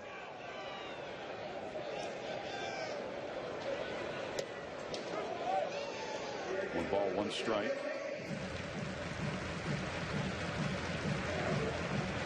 He got lucky to get Suarez. I mean, he hit the ball hard, trying to move the runner over, trying to move Duvall over with get him on third base with less than 2 outs, but he couldn't get the job done. He went around, so Tom Hallion could not hold his swing. 1-2. That looked like intent right there. Apparently, however many people are here didn't think so, but I mean, we have to see slow motion to tell, right? And we still sometimes can't tell, but here you get people sitting a lot higher and a lot farther away than us that they know that one as soon as it happens. Another breaking pitch. Boy, he's throwing a lot of curveballs in this inning. You wonder if he can try to light him up with a fastball. It looked like, I think, isn't that the way he got him in the last at bat? He did, yep. Threw the breaking ball, and then fastball to get him looking.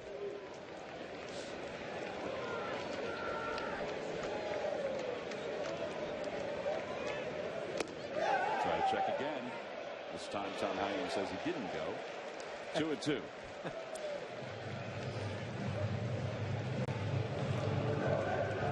I actually thought from above, naked eye, that he went on that one. More so than he went on the other one. Well, maybe that one Tom Hallion, you could tell he didn't have intent. How the heck do you know that?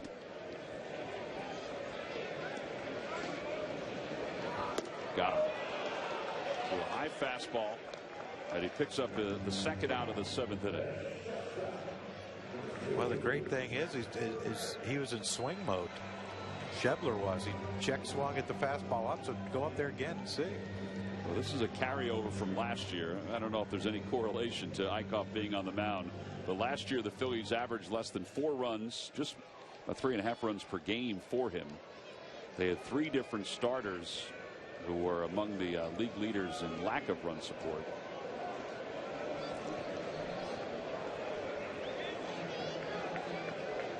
And Zach Cozart, who reached on an infield singles last time up.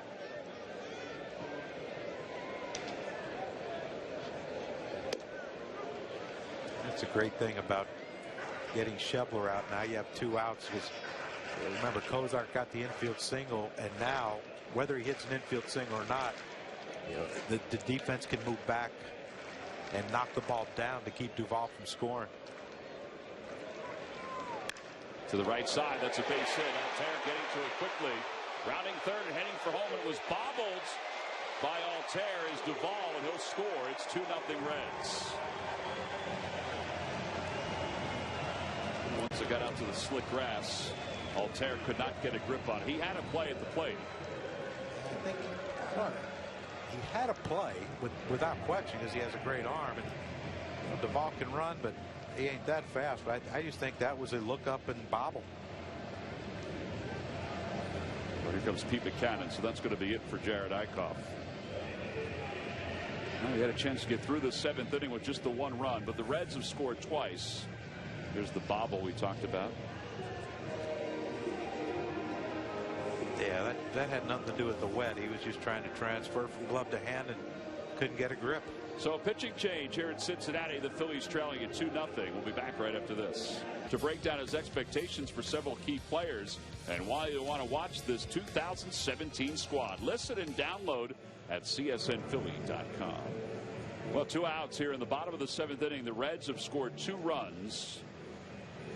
And Jared Eichhoff's night is done. After 6 2/3, he's allowed 5 hits. He's still responsible for the runner over at first base. 80 pitches. He gave up the home run to Joey Votto to begin this inning, and then a double, and eventually an RBI single. Yeah, but you know what? If you're Bob McClure, Pete McCannon, you got to be very happy with this start. You know, you go 6 2/3. You know, Joely can get out of this inning still behind 2-0. I mean, you would take that every start. Absolutely. You would expect that the offense would give him more support.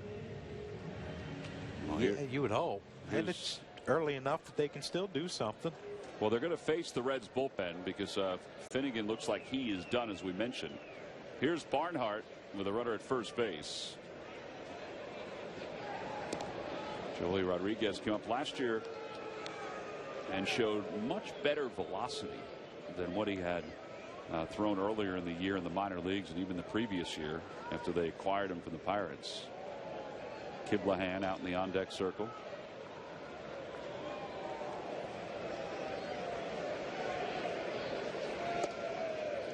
Pitched well in the spring and made the team as one of the 2 left-handers in the bullpen.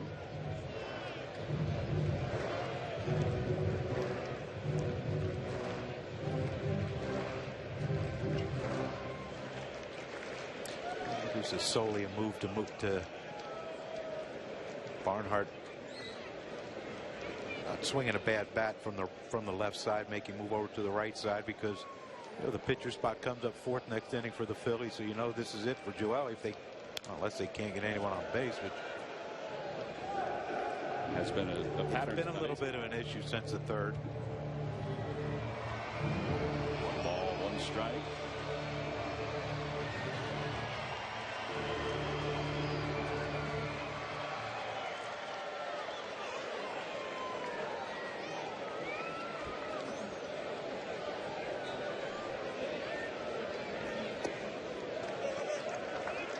Phillies do have Nishak warming up. So they may even bring him in. But if Joely can't get Barnhart out, you wonder if they're going to double switch if they bring Nishak in. So he could pitch the 8th inning as well? Yes.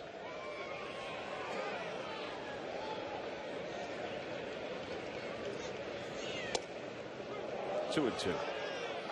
Let's just hope we don't have to worry about that. Make a good pitch here. Slider down his back foot. And let's get out of here.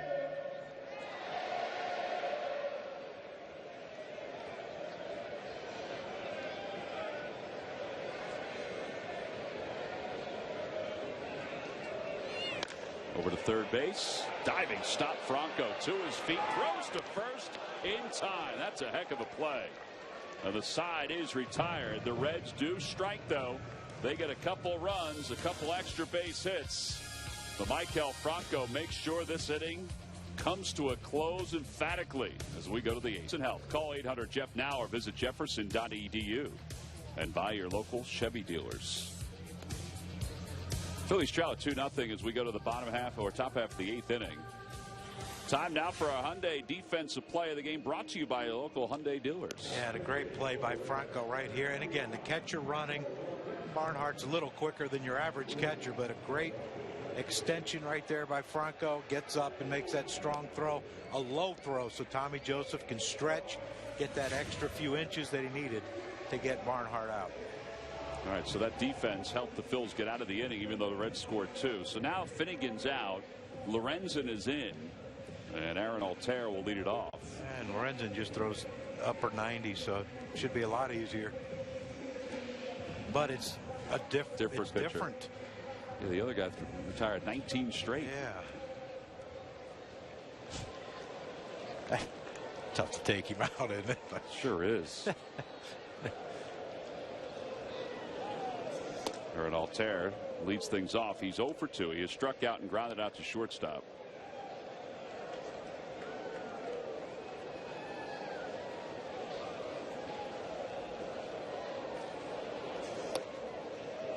Two balls and no strikes. Take another one. They can throw a strike. You need base runner. A base runner. Well, as John mentioned, the pitchers due up fourth, so we'll have somebody coming out to pinch hit.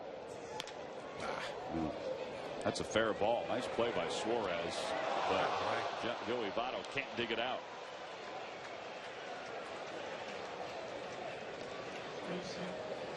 It scored an infield hit. Very generous. We'll take it. You know, this is a play right here. I think Suarez had time to set his feet. I don't think he had to.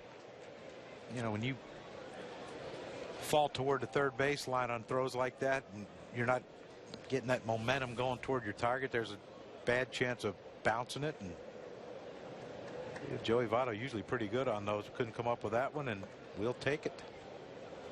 We have a base runner.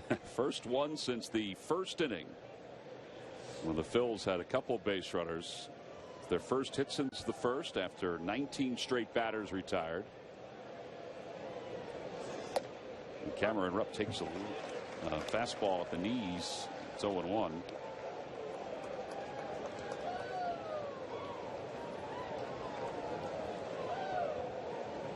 Don't take the steal out of play yet. Well, it's the 8th inning. You don't want to get thrown out, but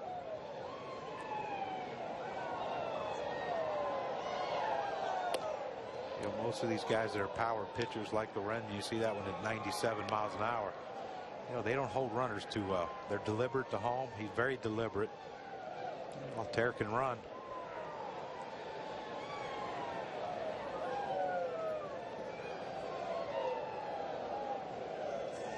Over toward the hole.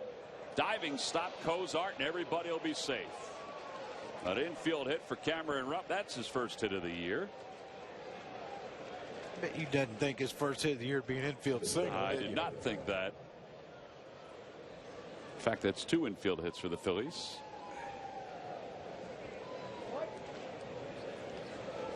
Now, the Reds last year allowed 258 home runs. The Phillies, they get a home run here from a guy, Murph, that hit one on Monday.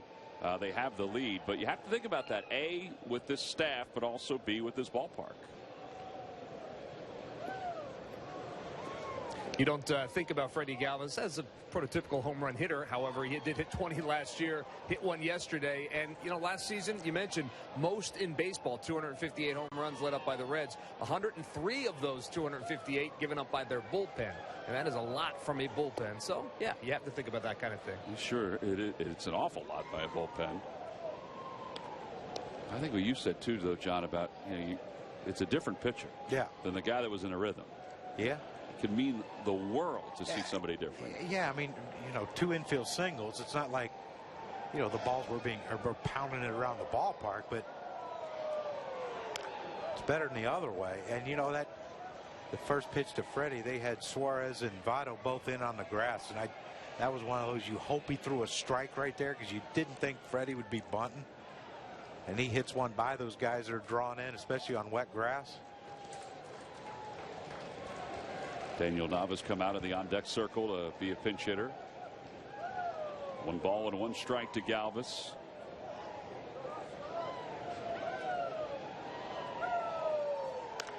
Galvis pulls it foul down the right field line. He hit that ball a ton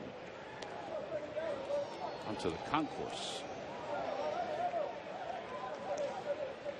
Now you battle. Now you protect.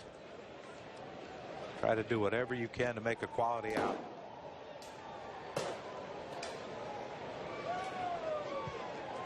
Get a hit, the bonus. You just don't, you know, you can strike out here, but you don't want to. You want to try to get something you can put in play. 98 on that fastball, runs outside.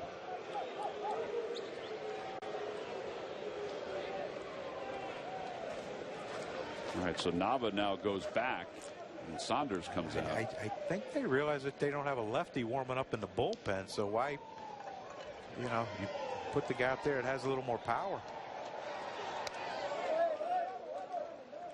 Well, you like to see that. That wasn't I'm going to try to hit one out the left field swing. That's a, you know, a nice easy swing, foul it off, and that's the swing we're looking for right there. The compact, short, quick to the ball swing. The not over swing where the helmet's flying off.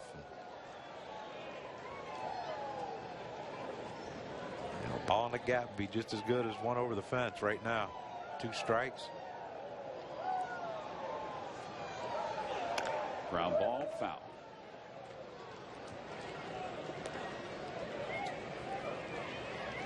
Two balls, 2 strikes to Galvis.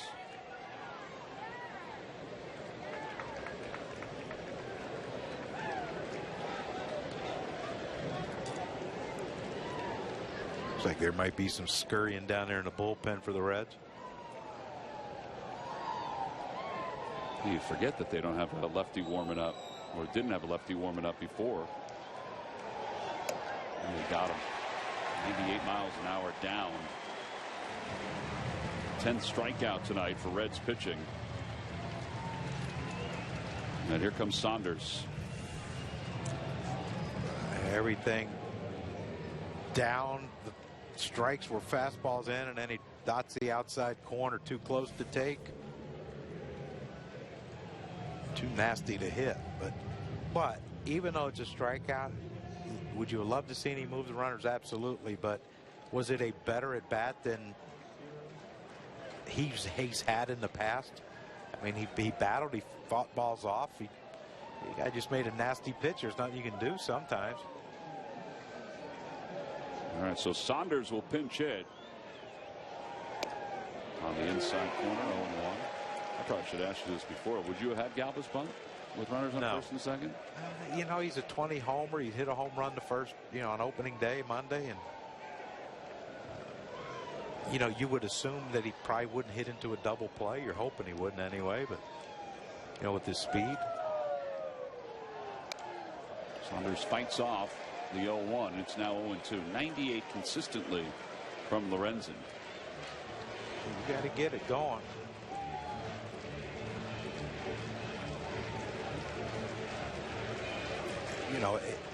He threw 2 pitches on Michael Saunders right there, and on the inside, not on the inner half. I mean, the very inside of the plate. If he throws another one there, you try to do what he's doing, fouling him off. But if it was that easy for the pitchers throwing 98 to spot it wherever he wanted, who would hit him? Yeah, he may wind up being a starting pitcher, or stayed in the starting rotation. Throw 1 pitch his whole life, like Mariano Rivera.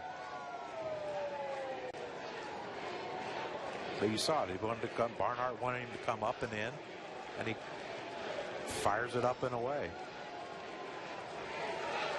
Got him.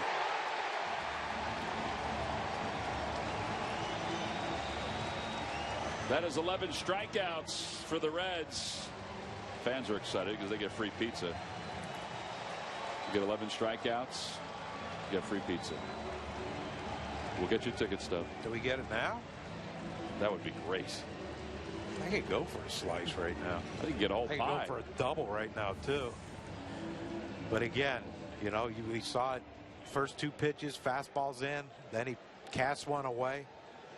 And Barnhart wanted that ball back up and in, and he got it there. All right, so 2 outs now. Cesar Hernandez is up with 2 runners on. Cesar tonight has struck out twice. And he takes strike 1. After all the fastballs, he throws him breaking pitch to start the AB.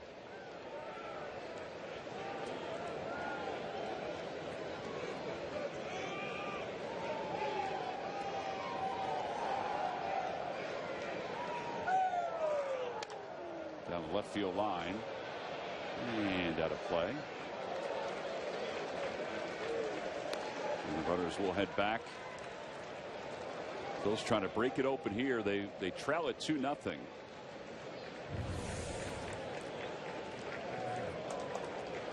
Barnhart wanted that ball up. He floated over the center of the plate. Just had a good swing on that one. Just couldn't keep it fair.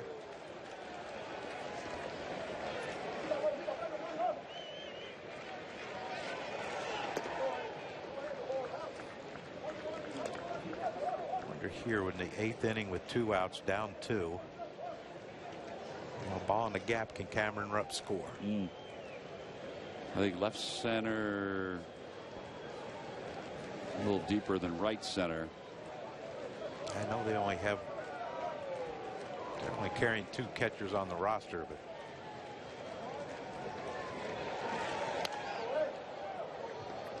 I'd like to find out, that's for sure. Billy Hamilton playing really shallow in center. Of course, he can run, but you know, a line drive in a gap, I don't think he can cut it off in time. If it's hit hard enough. Yeah, he does play so shallow. I mean, he's fast, but yeah, but that's great for deep fly balls. But I'm talking about a line drive over the shortstop's head or second baseman's head. You know, can he get there in time, or what get past him? Another foul ball. Cesar's fighting it here. It remains 1-2.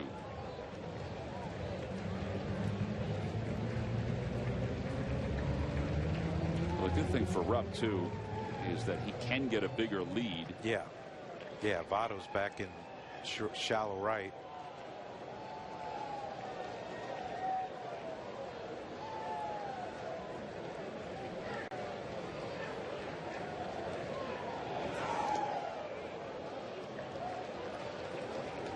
That's a good take. You see a 95 to 98 consistent. He throws a slider down and in. Even though it bounced, it's still a tough pitch to lay off of because you're getting locked and loaded for something hard. I mean, even if this ball is down, it's still a tough pitch to lay off of after seeing all those fastballs.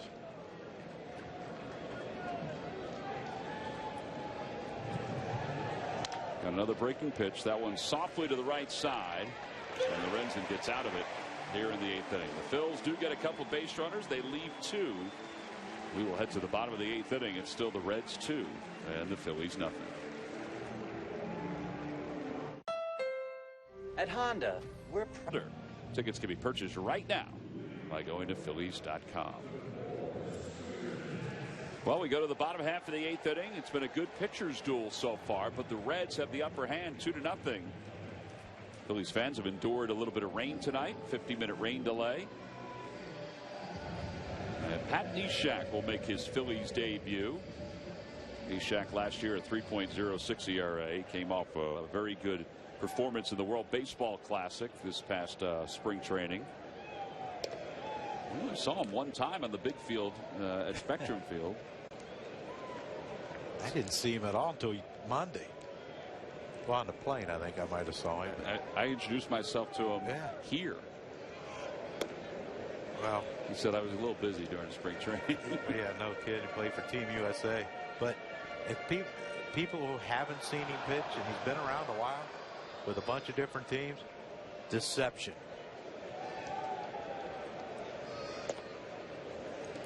I just think it's amazing that he looks like he's going to be a submarine pitcher, and in reality, he's not. Yeah, and that's the thing. I mean, Scooter Gennett right here hitting for the pitcher. Homered yesterday, or Monday, I'm sorry. A little quick pitch. But yeah, that's what I mean. It's deception. I mean, Scooter Gennett was bringing his bat back up, and Neshek, 88-mile-an-hour fastball and blew it past him. See Gennett's numbers against the Phillies. And he loops that one foul down the left field line. I would have trouble with a guy like Neshek. Be jumpy. Oh gosh, I'd have been out in the grass chasing it.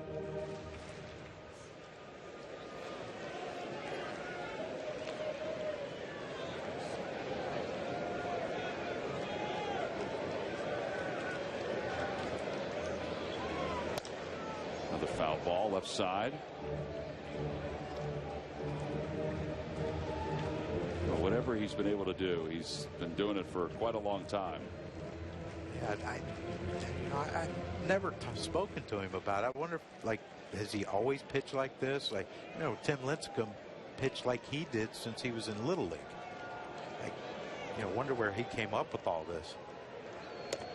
And a strike 3 called on the outside part of the plate, 90 miles an hour, and Gennett is down looking. I think he thought that ran a little bit away from the plate. Well, let's take a look. I mean, he stayed away, and caught the upper part of the strike zone, according to our pitch cast. Too close to take. Too close to take. Billy Hamilton 0 for 2, 1 for 6 on the season. So great. As soon as Neshek got the strikeout, he turned around to Franco and to Tommy Joseph and showed the bunt sign. Oh, yeah. You see what the first pitch was, a breaking ball.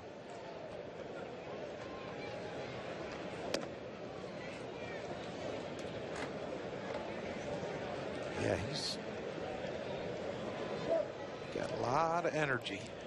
You watch him walk around the mound. I mean, everything's fast paced.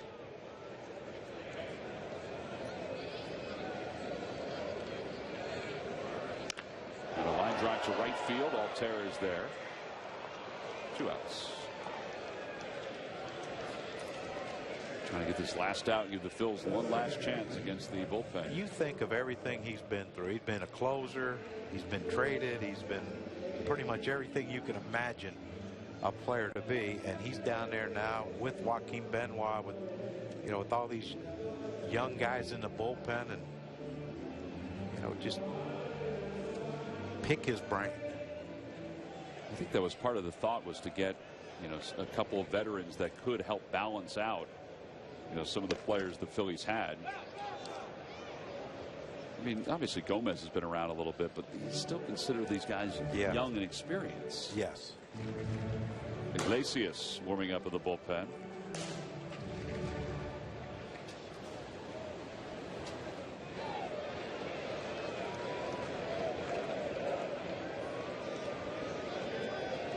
Neshek has been with Minnesota, San Diego, Oakland, St. Louis, and the Astros. I have to admit that when he was an all-star with the Cardinals in 14, I thought he'd stay there. He went on to the Astros the next 2 years. I just thought he would stay there. I thought they would do everything they could. Though there's a lot of, and I don't know if John Mozeliak's like this with the Cardinals general manager, but there's a lot of general managers who think they can build bullpens every year. If you have a closer, you keep the closer, but you can get the 6th, 7th, 8th inning guys. I guess you could say the same thing even during his time with the Astros, that they're going to contend, at least they think they are, for the West title in the American League. Phillies got him for cash from the Astros. 0-2 pitch. Got him. He went upstairs. 91 on the fastball. 2 strikeouts for Neshek in his Phillies debut. Well, here we go. The Phils down 2-0. They'll send Howie Pass. 11 games for just $50. Get access to every Phillies regular season home game in the month of April, excluding opening day. Tickets are delivered digitally to your mobile device via the MLB.com ballpark app. Go to Phillies.com/SpringPass for more information. Great chance to see a handful of different games in different vantage points at the ballpark. Here we go. Top of the 9th inning. Phils down 2-0. Phillies managed 10 hits the other day, had 7 extra base hits.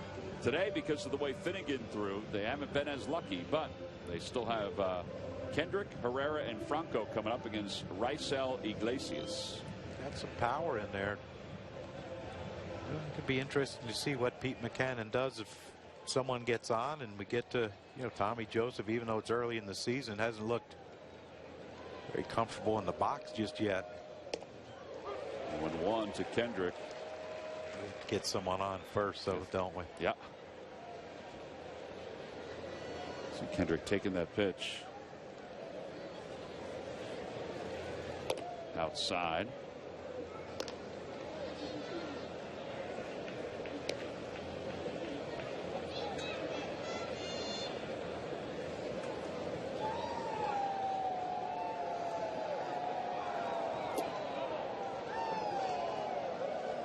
Balls and 1 strike.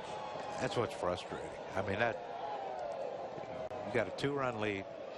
First pitch fastball, strike 1, and then he tries to drop down and throw 2 sliders. What to get a swing? Big hop over to third. And 1 out. Time now for our W.B. Mason delivery of the game. Well, this is really the way the offense started for the Reds in the 7th. Yeah, Jared Eichhoff was cruising along, having a great pitcher's duel with Brendan Finnegan, and just left one up in the zone. The breaking ball to Joey Votto, and 29 homers last year, and his first this year. Put the Reds on top for our W.B. Mason delivery of the game. Then they scored one more a little later on in the inning, so they lead it 2-0. Phillies have managed just 3 hits tonight. 2 have been infield hits. So Dubal's up. He's 0 for 3.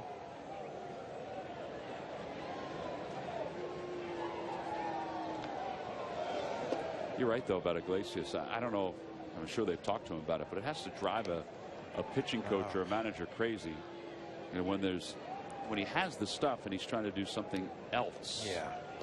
Well, it'd drive me crazy at first base. You know, got a mid-90s fastball. They got, you know, we got a 2-run lead.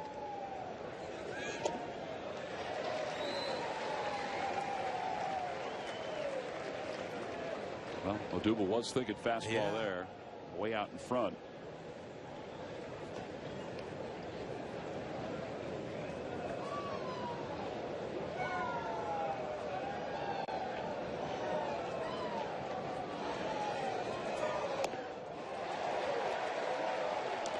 The back changeups, it looked like 90-mile-an-hour changeup.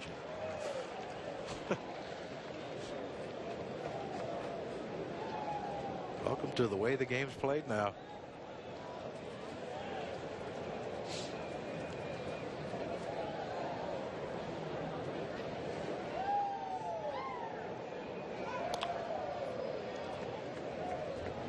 That's a heck of a way to fight that pitch off. Yeah, 97 in on the hand after getting back-to-back changeups. And you know, Iglesias had that little hesitation. All the stuff the kids are doing these days. Yeah.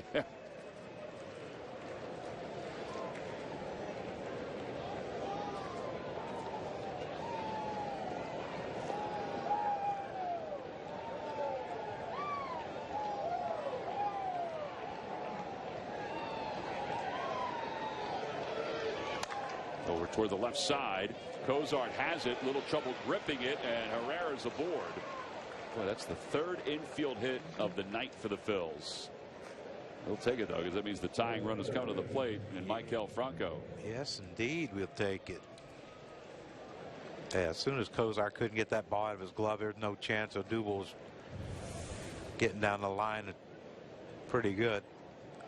You see him right there, just that little bit of not being able to get that ball out of his glove. About that, our last 3 hits, infield singles. Who'd have thunk? Well, they're due for something bigger now. Well, let's hope. I like to see Franco get one middle in and see if he can hit an empty seat out there in left field. Fastball. Boy, he grooved that one for strike 1. You don't think he's going to get that one again? I don't. Well, no, he's going to get this drop down slider that you hope he doesn't swing at. But you hope he holds on to it too long and he throws it past the catcher.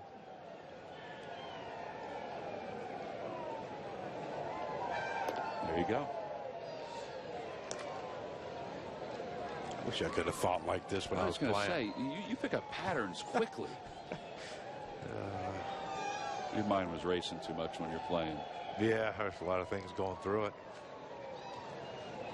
Had to deal with Larry Anderson after the game. 2 balls and 1 strike. I'm sure he wasn't the only one you had to worry about dealing with after the game. I'm sure there's concern for myself too. But where Franco's got to pick one out. You know, does he dare throw another slider and get behind 3-1, or does he try to throw a fastball? I mean, you know, the logical pitch here is fastball away. Hope it runs back over the center of the plate because he's trying to get away. And he fouls that one back just under us. Man, he had a good swing. And he did. 97 miles an hour.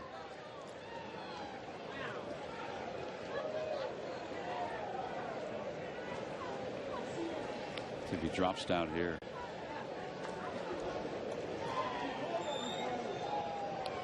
Yeah, well, Franco doesn't hit the ball that way too much. I'm surprised Votto was holding him on.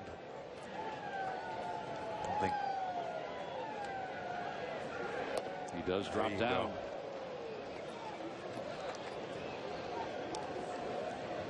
Right fielder Schebler, I mean, all the outfielders are playing back because they're trying to cut off the extra base hit, but Schebler is only about 3 steps from the warning track in right field. Oh yeah, he turns around, takes 2 steps, he's going to smack into that wall. Look at that. I know how he feels. Play deep and cut across. 3-2 pitch. Little dribbler, and it rolls foul. That was the little pull off for Franco. Yeah, but you're not expecting a 3-2 slider, but especially since he hasn't been able to command it, but he did. Phillies postgame live is coming up right after the game. Michael Barkat along with Ricky Vitalico and Ben Davis.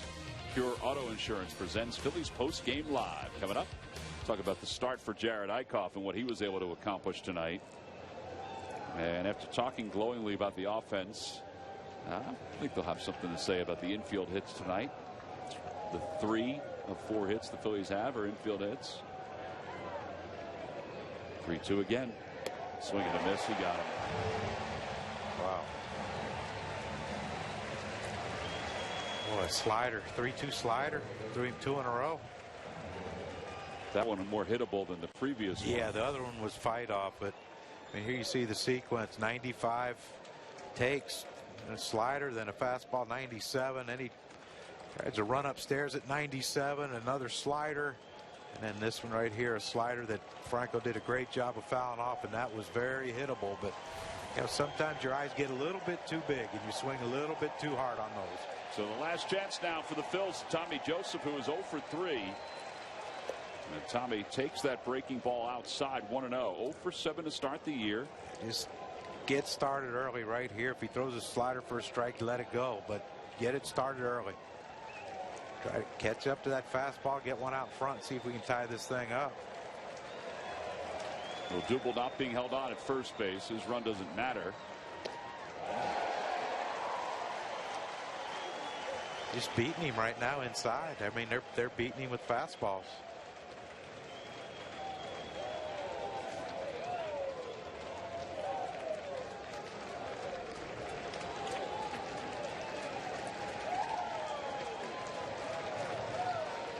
Runner goes, pitch is swung on a miss, throw to second base on one hop is in time. Odubel is thrown out. That is not the way you want to end a game. Look at Tommy Joseph just sitting at home plate. The Phillies may ask for a review on this. Yeah, they're looking at it. 30 seconds this year. Fireworks are going off. Pete McCadden wants them to take a look at this. Hey, you might as well now. I mean, it looked like Peraza had his leg blocking the base. Look how he's blocking the base. Oh, yeah. And Odubel sliding in the back. He hasn't tagged him yet, and he's on the bag there. Yeah, he's on the bag. And he never came off it either. Yeah, I tell you what, that's something that you watch as a tape. You know, even though it looks like Odubel got in, you watch that as a tape, and you don't slide head first no more if he's going to do that. Go hit feet first. Feet first. Spikes flying. Spikes, you know, accidental spikes, but I mean, you can't block the base like that. Well, I think if they look at what we are showing you, then Odubel's going to be safe at second base. Boy, if you're stealing second with 2 outs, down 2, you got to make sure you're going to make it. I mean, he wasn't being held on. Yeah, you got to get there, though. I mean, it got to be a no-brainer. No-brainer. Hasn't tagged him yet. Look, his hand is on the bag there, and now he tags them there, and he never comes off. And there's no way for the second base umpire to see where Odubel's hand was because, like I said, Peraza was blocking the whole base. But I think the Reds think this is going to be an overturned call because Iglesias is keeping himself warm. Just throwing pitches. Well, again, they only have a certain amount of time. At least that's the hope with the new speed up rules to review it. And that's what worries you. If it's taken this long, you know, is this going to be reversed, or are they going to say, okay, he's out? Yeah, because it's not conclusive enough. Yeah. On the camera angles. I think what we showed you is enough to tell you that his hand was in. Yeah, but we've seen some interesting ones. We that sure have. Thought, wow, there's no way he's out.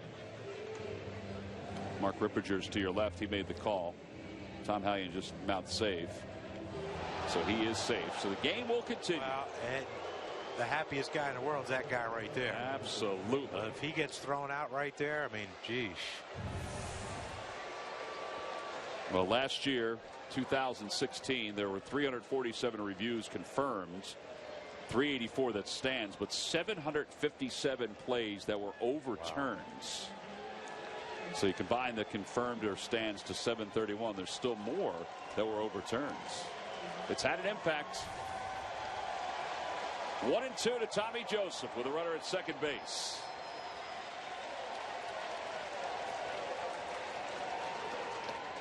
2-2.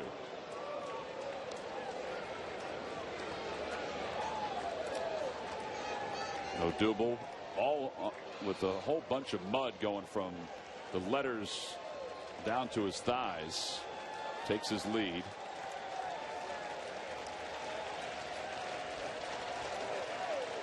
Swing and a miss. He got him with the slider, and the ball game is over.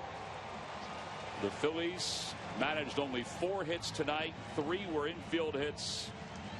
And the Reds pitching staff, along with Joey Votto, combined to give them a 2-0 victory over the Phillies. Well, after an opening day in which the Phils had 10 hits, 7 extra base hits, the storyline today is flipped. They have 4 hits, 3 were infield hits. And Finnegan turns out to be our Chevrolet player of the game. He was outstanding after the first inning. Yeah, he struggled a little bit in the first inning, command-wise.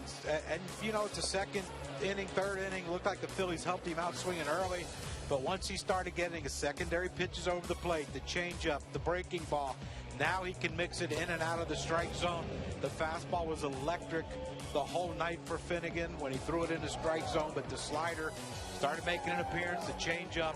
And once those pitches started hitting the strike zone, that adrenaline right there, it just didn't give the Phillies any chance. So 7 innings tonight for Finnegan, 1 hit, strikes out 9, and then Raisel Iglesias and his slider take care of Tommy Joseph and the Phils. He gets the last 2 batters on strikeouts. We'll be back to wrap it up right after this. Phillies baseball has been brought to you by Xfinity. Xfinity X1 will change the way you experience TV. By Toyota. Find your favorite model today. Toyota, let's go places. By Citizens Bank, official bank of the Phillies. Visit citizensbank.com. By Coca-Cola, the official soft drink of the Phils. And by Independence Blue Cross. Live fearless. Learn more at ibx.com.